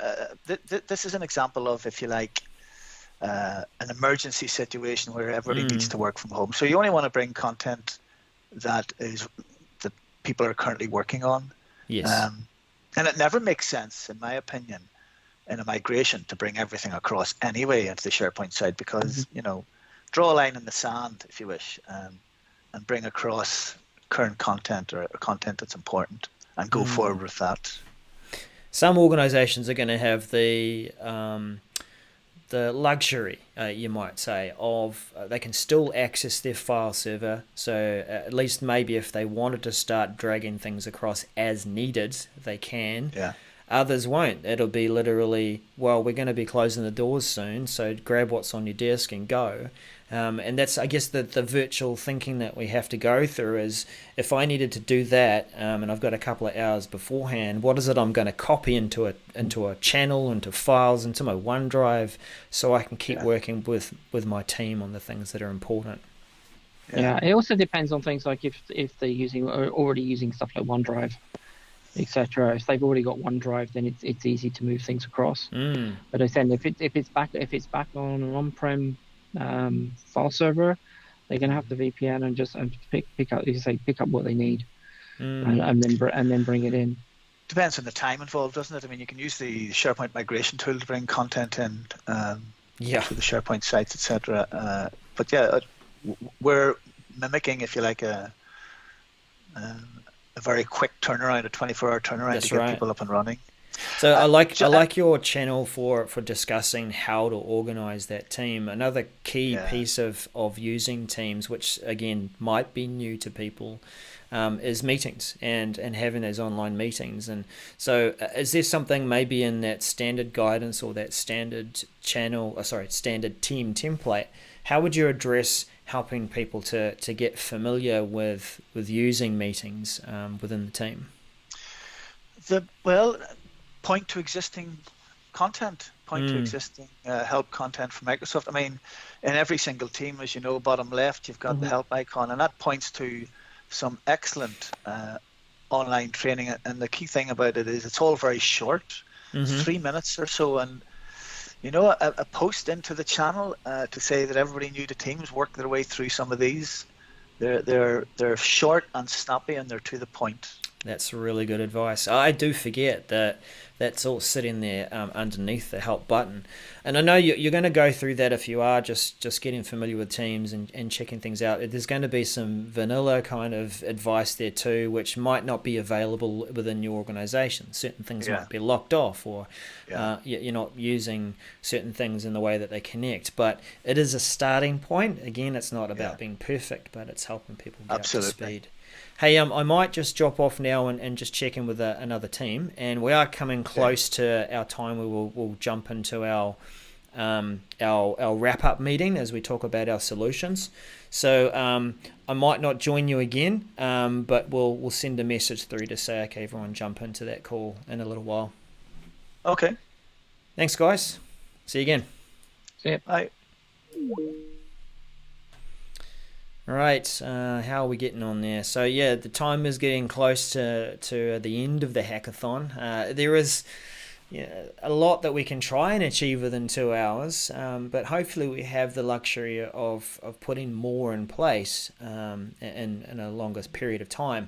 Point is, what can we do to coordinate this so that we could continue building this environment up even as we start to have to work from home. And the example that you are seeing today is that we are doing this remotely. We've got people from, Ian from Ireland, and Phil from Sweden, and Alistair from South Africa, a few people from the States, and Rebecca from Australia. We're all giving up our time in a sense as almost a mimic or a model of what you might be doing as an organization to try and pull this solution together. So putting the things in place that you can to continue this and keep putting it together as you work remotely anyway. We could check in now with the Intranet team, and then we might try and pull things together in a wrap-up meeting. So let's take a look at the Intranet team. Knock. This is Daryl. Add a thumbnail. Hello. Hey, Daryl. Hey. We're getting close to the end of the hackathon. I know there's probably a lot more that we'd like to show and do, but we'll just do it. No, I'm sure. Some of us maybe not. I know Al and Phil, potentially Thomas and David. They're all in European time zone, so maybe it's kicking on into 1 o'clock in the morning. I don't know, maybe. But if anything, I passed this comment just earlier. There we go. They're going to start jumping into that wrap-up meeting. Best effort, right? We've done what we can within an hour and a half, maybe 2, but we've definitely set ourselves up to continue this work remotely as we do head home and start or continue setting up that environment to support our organisation where we are. Whereabouts did you guys get to before we sort of cut over to that wrap-up meeting? What were you working on? We were actually just working on how do we add videos, and I actually just moved it just to let the team know. But let me share my screen and just show, if you don't mind. And then so I'm going to hit republish so everybody can see. So what we were actually just talking about is having a daily, a frequently posted kind of an informational message from leadership, and what should that look like. And so we had some ideas on what to do. You could do a straight up video, and where you post a video, and what we've added to the page is we've added a stream channel to show where you could add video to your page, just like that, right? Here's a video, so users can come here, click on it, and it just starts playing immediately. Now, this is one of my old videos. We didn't have time to create a video. But this is a way you could do that. Excellent. So we had some conversation around how do you make sure it's only one video, and we had some maybe some hints for the stream team to be able to make some improvements for their web part. The second was we could actually create a news item with maybe we could still do video and embed that video in that news item, or we could just do a news item and post that in our news. And then the third thing that Rebecca just mentioned was, hey, what if we just post a link to the video in news? And so the way we do that is we click add. Instead of creating a new news post, you say news link, And all it does is it creates a link here to that item. You can add a thumbnail. You can also add some information about this, but when the users click on it, and I'll go ahead and click on it to show, it actually just takes you to that page, which is the video that was posted. So that several different ways to accomplish that goal. And that's nice. And that worked. That was a new thing that I hadn't experienced before, and it worked pretty much as I expected it to, which is good as well. Because if you were coming in new and not so familiar with the tools, it did what I thought it would do. Yeah. Cool. Hey, we'll jump over now to that wrap-up meeting. I know there's a couple of people there already. So let's end this call. That'll end this recording, of course, and we'll start talking how things all come together in terms of integration. I might have to chase up a couple of the other teams as they're finishing things off. So we'll see you there. Feel free to start talking, and we'll join that live stream shortly. See you soon on the call. Thank you. All right, let's see if, so we know, we've called people to say, let's get to it. Power Platform, who's still there? So Thomas, I'm probably going to have to jump into each call and let people know that we're going to cut over to our wrap up. So let's just do that. Whoa, maybe not. Looks like I am the only one there. No, there's nothing wrong with. Yeah, that was a pretty short call. Thanks for the survey there, teams. So that call isn't running. It just appears to be, in my experience, security and compliance. Let's see if they've.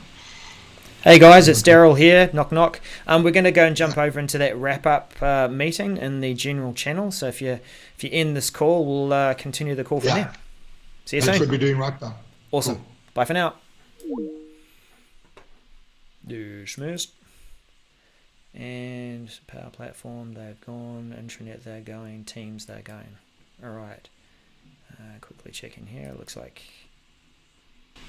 Teams. Thanks for bearing with me. I know this is not about perfection. Hello guys, it's Daryl here. We're going to cut over to the wrap-up call.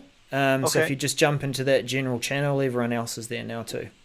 Okay, we'll drop out. Okay. See you there. So you can see why channel meetings are really useful, huh? It means that we can sort of cut in between and back and forth to address certain things. This is awesome. Okay. It's not answering my question. Knock knock. This is Daryl. Hello. Who's there? All right. Look. Yeah, it's not a knock knock joke, sadly. Looks like we've managed to get everyone back into the wrap up call. So that's very cool. Wow. Any sort of 2 or 3 word reflections on what we've been doing? You see, that's your answer already. So it is already framed. You see, and then awesome. Yeah. Sorry, Thomas and I are just showing off. Oh my God, such a bad. What I wanted to show you that we don't have pizza, we don't have beer, but our bot is able to. That's fantastic. Order pizza? Does it order pizza? Yeah, I mean, our bot is able to tell you a joke. Nice. No, I want the bot to order me pizza. Can we put the bot on the intranet somehow? Are we putting, or is this a Teams bot? Yeah, I mean, you can put it in Teams. You can put it also in intranet. So if I publish it, I mean, you can simply get this URL here. Come on, load. Yeah, I think one of the coolest parts that we were able to kind of get figured out is if the question is not answered, and I think Daryl, you saw this, was it just goes into a specific channel and it puts in an adaptive card and it says, hey, there's a new question. And it alerts the people who are subscribed to the channel. They answer the question. The answer goes immediately back into the Q&A maker and is then available for the virtual agent. The next time somebody asks the questions, the answer is there. Fantastic. Yeah. You can put it in a SharePoint with this URL. Yeah. Alex, working on it now. Is this compliant? It is a sandbox. Switch this on, right? I mean, come on, guys. We can't allow this bot to run around doing things. True security person right there. We need to have a meeting about whether or not this can be used. It's only an issue if it's caught. It's a rogue runaway bot. Telling stupid jokes. Yes. So Daniel's taking that code or that link through, and he's going to drop that into the intranet page. So yeah, in this wrap up meeting, like I've had the privilege of being able to go across all the different teams and see things start to form and be put in place, and it's amazing what we can put together even in 2 hours as we're talking through concepts. Some of the really important things to think about as we are trying to shift people to work from home suddenly, and that it doesn't have to end there. That we've already put things in place so that we can continue to set up this environment even if we had to work from home in our various places around the world. So we've just had a quick look there at one of those integration points. The Power Automate team put together the Q&A bot and have certainly gone through a cool solution around piping that information and those unanswered questions to subject matter experts that come back with authoritative answers. That's information at scale. And then that integration point is it can be in a team, or as Daniel's doing there, he's dropping that into the intranet page. How about we check in with Alex and Al? You guys were going through a kind of an order of things too with security, and you started off with MFA. Can you sort of summarize what you were covering off? Alex, you want to take a stab, or you want me to grab this? Yeah, I mean. It was a lot of fun. Honestly, I wish we had a little bit more time because we had a list. we're just trying to wrap up information protection, which is a huge topic, and we're like, we don't have enough time to do this, but okay. So yeah, it was an ambitious project. It was an ambitious project. We spent probably a little bit too much time on MFA, but it's an important one. It's probably the most important one, especially for the orgs who haven't done that yet. And kind of like by the end, we were like, yeah, forget working from home. You should just do this. Like, you should be doing this anyway. Yeah. So. I think from our side, when Daryl, you said it's going to take 24 hours, right? 24 hours out of the building, everyone needs to be gone. And how do we go about making sure that we provide some level of compliance and security? And strangely enough, Microsoft has done a lot of the legwork for us. And we talked about sizes of organizations. And if Lauren was on this call, you'd remember a conversation we had in Seattle last year about what is a Teams administrator, right? So do they have access to the security and compliance in small organizations? They would. In large organizations, you've got these roles where you've got someone worrying just about voice, someone worrying just about collaboration, someone worrying just about security. And what Microsoft has done with things like Secure Score and Compliance Score, I'm really excited about Compliance Score, and we did a little bit about that, is Microsoft has provided you with a step-by-step way of actually securing your environment. So for administrators out there that need to do this, just go and hit the Secure Score, go and hit the Compliance Score, and follow the necessary instructions there. I mean, Alex actually pointed out that if you go look at the improvement actions on the Compliance Score side, they've actually got a rating. So steps 1, 2, 3, 4, 5. Follow that, you would actually be able to lock down your environment much more securely than trying to head over to docs.microsoft.com and actually read 4,000 hours worth of content. Instead, just head over to Secure Score and switch those things on and work through that systematically, and you'd be able to lock down your environment to make it more secure than you would normally do, trying to figure this out all on your own. And so definitely good to work through that even now as you're trying to secure your environment.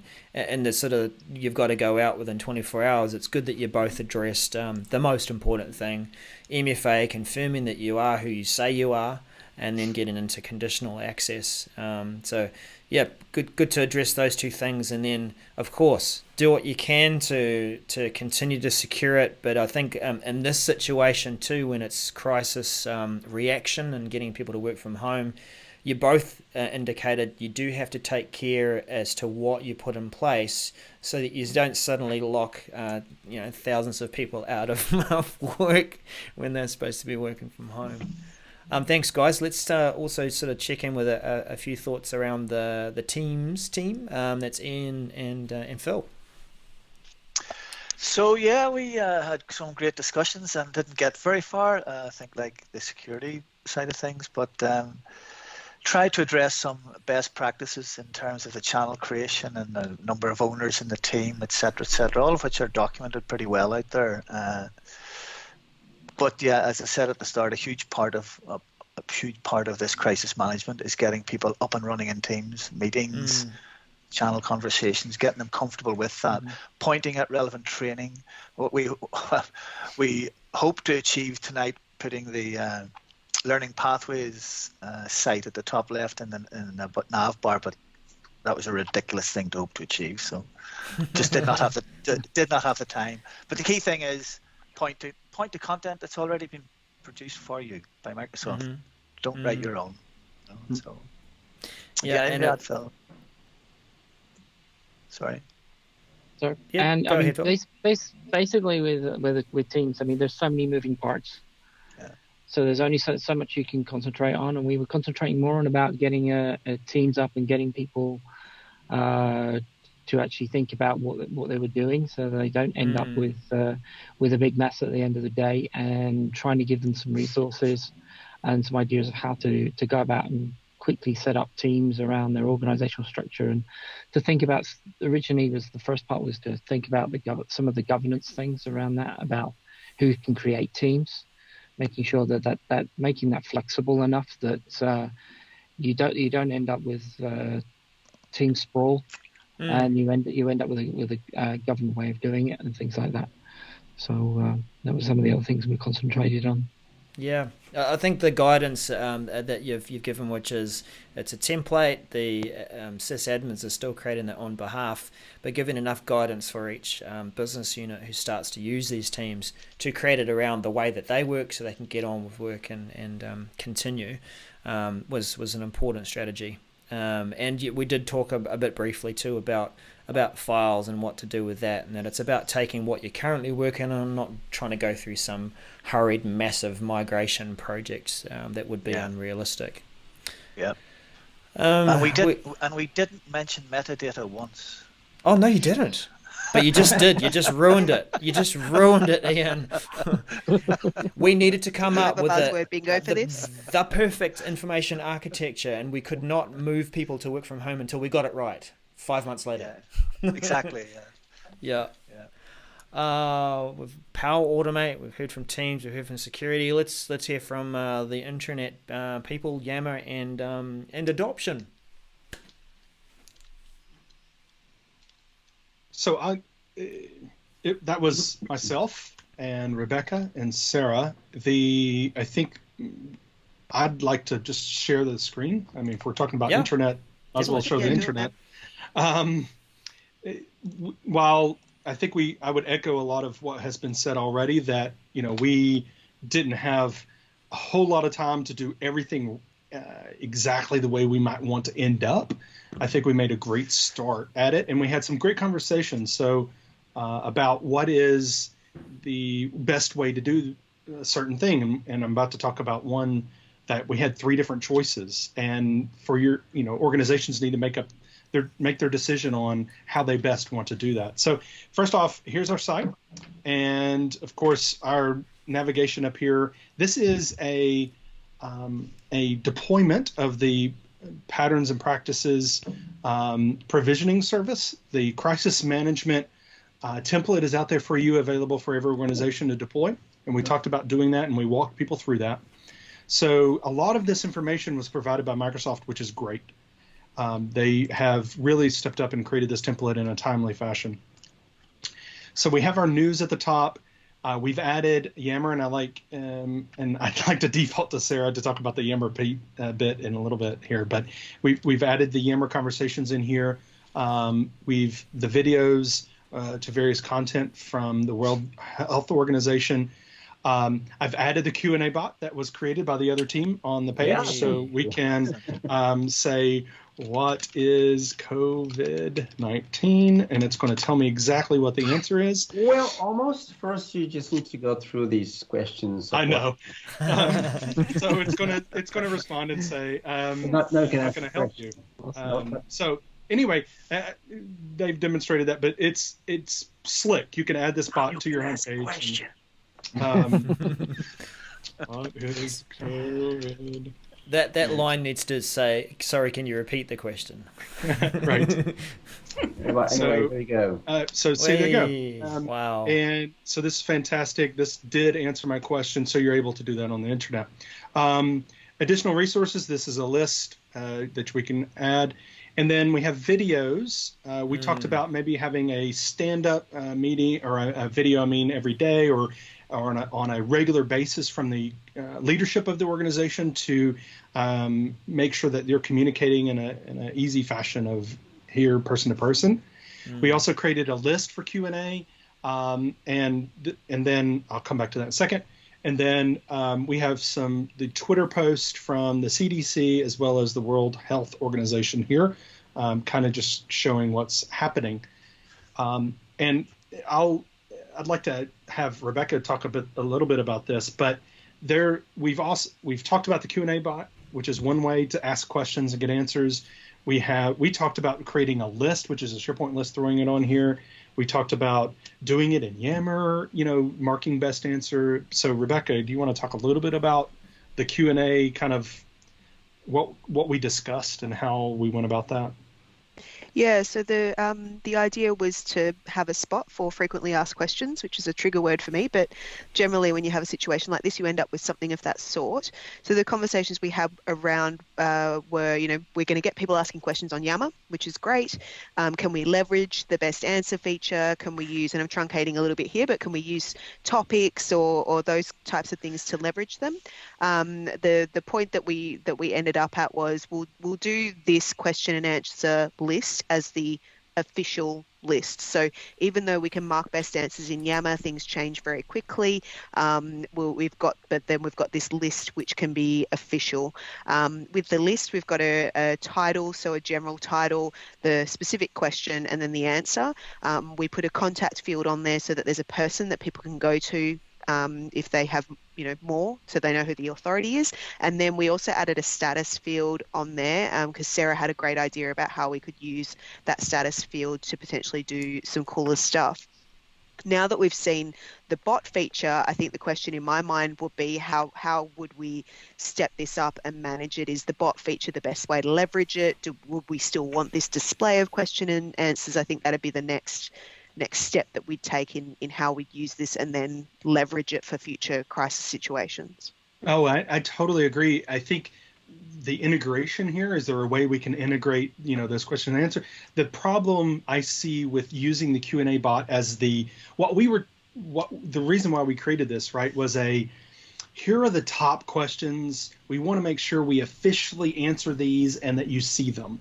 With the Q&A bot, you have to know the question. Right. Yeah, but so we can bind these together so that once user asking questions, we can have like a scoring which questions are answered or are posted the most often, and then based on that we can get the answers and fill your list or fuel your list. So that all can be bound together. Agree. Yes. So those integration points of going back and forth between what people are asking, giving them answers, but then also providing answers to questions that we know that are being asked, or here's something we want to communicate, and then providing that back up to the bot. So that integration, I think, would be, just like Rebecca said, would be an awesome. A question there for Sarah too, like, because this is Q&A and recognizing that people are talking about stuff. What was the thing you came up with there around Yammer and monitoring different types of discussions? Right. So we created a couple of new Yammer communities, one around COVID-19 specifically, and another one about working from home, so that people could share tips and tricks, ask questions about working from home. But one of the things that we knew is that our organization, our employee relations and human resources teams, are going to want to know and be engaged in and monitor and perhaps respond to posts in Yammer that relate to coronavirus using any of the terms. So coronavirus, COVID-19, COVID, virus. So we turned on inside of Yammer the keyword monitoring feature that comes out of the box within Yammer. And we basically set it up to go through and have a monitored set of keywords. Daniel, are you driving? I am, but you can. I'd like for you to share your screen if you would like to do that. That's just what I was going to ask. Great.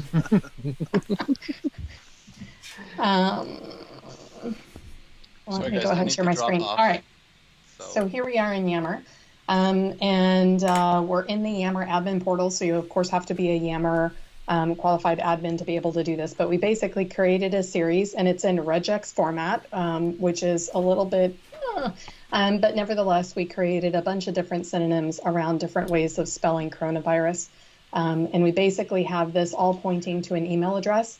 We've been playing around with it. Right now, I have it pointed to a single account, but you can also point it to basically the email address of a security-enabled group. So that way you could automatically email a variety of people in employee relations, HR, etc. And then what they would get is if any of these terms between the /Bs are mentioned, they are going to get an email, and that email is going to look something like this. So here you can see Daniel Glenn posted an email with a monitored keyword in our network. You see the text of his post from Yammer, and then you can see the link up here. The reason why we decided to use this, you can of course use Power Automate to be able to monitor things as well. This monitored keyword list is just a quick and easy way to be able to monitor specific keywords across all of your Yammer groups. It's evergreen, so any new groups that get created, it's your entire Yammer network. Quickly and easily. Yeah, definitely. Some definitely strong themes there about making sure that communication is clear, that we're capturing those questions and keeping people informed, and just, I guess, wrapping all this together. What was this like trying to try and pull together these solutions in the different teams? Do you think this would reflect something of the experience that some organizations are having to go through to put this all together? What was that like? I think so. There was a lot going on, and there's even more that could go on, right? From aspect of creating forms and Power BI to, there's a lot of things that could happen and a lot of integration points. And so I think a lot of organizations could take away from this of, you need to have some collaboration. And that's the biggest thing for me is making sure that you're not doubling the work. And even though we did, I think, a great job of talking about, okay, in the intranet, we need to have a Q&A or a fax or whatever, showing those question and answer, because we don't want to disseminate wrong information. We want the right information. Well, we didn't know that a Q&A bot was being worked on, right? And so not that would change our mind as to what we did, because I don't think we had time to do some of the integration bit, but it would have been, I think organizations should look at that and say, how would we do that and integrate? Yeah. So maybe that would be a nice follow-up. But for me, collaboration, it would be key for organizations. Yeah. Yeah, I agree. And it felt like for me, having been in crisis rooms before, very familiar. So I was in a virtual room with subject matter experts, and we all have our different areas of expertise. We came together. I think the only difference being that if, that perhaps we would have had a big pre-meeting or a come together before we started doing work to understand that there was a bot idea happening, and we might have sewed up some of those things a little bit earlier. But I loved that we came together, we got our list, and then we all it was a divide and conquer, and we got it done. Fantastic. Look, I know we've run about 7 minutes over, and what's the standard phrase? Being respectful of your time. Yeah, it is. Like, I think this is what we're also seeing too, that people are banding together to get the job done and push on a bit further for all their different orgs and their customers to help them prepare for these same situations that are happening. So I guess as a parting just thought, and we are going to deep dive on this in all sorts of other different various ways as regarding 365. You will get more detail, and we hope that you do engage with some of your own comments and thoughts to enrich this. I do want to promote, if I can find it quickly, there's a great discussion, place for discussion now. What was it, guys? aka.ms / what was it? Remote work community. And that should, if I just blow that up there, no, I got that wrong. Remote worker community, maybe? Remote worker community. You know what I'm talking about, the tech community page. No, still getting it wrong. Let's just go into tech community. Third time lucky. I'm one of those dudes who's on the stage struggling away to try and do the demo properly, and everyone's going, "No, you're typing it wrong. What are you doing?" It's right on the home page, so I think right there in the middle. Go for it. Right there. Oh, look, there it is. Multiple ways. Okay, so engage in there. Share your stories. Share what you're thinking. Share your tips and thoughts. It doesn't have to necessarily about your org and getting that sort of personal or sensitive. Share how you might be working from home and some of the tips that you've got and challenges that you face as well. There's also a expert panel discussion happening with AvePoint. So if you want to find some details there, jump onto, I think, Meet Ducks on Twitter, and he'll have a few things there too about what they're going to cover off. Probably similar kind of discussions here, but look, any information that you can get that's going to help your org make decisions to prepare your workforce to work from home is going to be good to receive that. Thank you everyone here on the call for joining this awesome hackathon, pulling it together. It's been awesome working with you. We've just proven that you can do it virtually. In a sense, we've created the virtual solution using the tools that we are suggesting that you do use. And engage with us again on Twitter, on Facebook. No, we're not on Facebook. Wherever we are, just go and find us and be on the eye out. Keep the eye out for our content as we keep this discussion going. Thank you, everyone. Bye for now. Thanks all. Thanks, everyone. Bye-bye. Thank you, guys. Bye, everybody. Bye. That was a pleasure. Fine.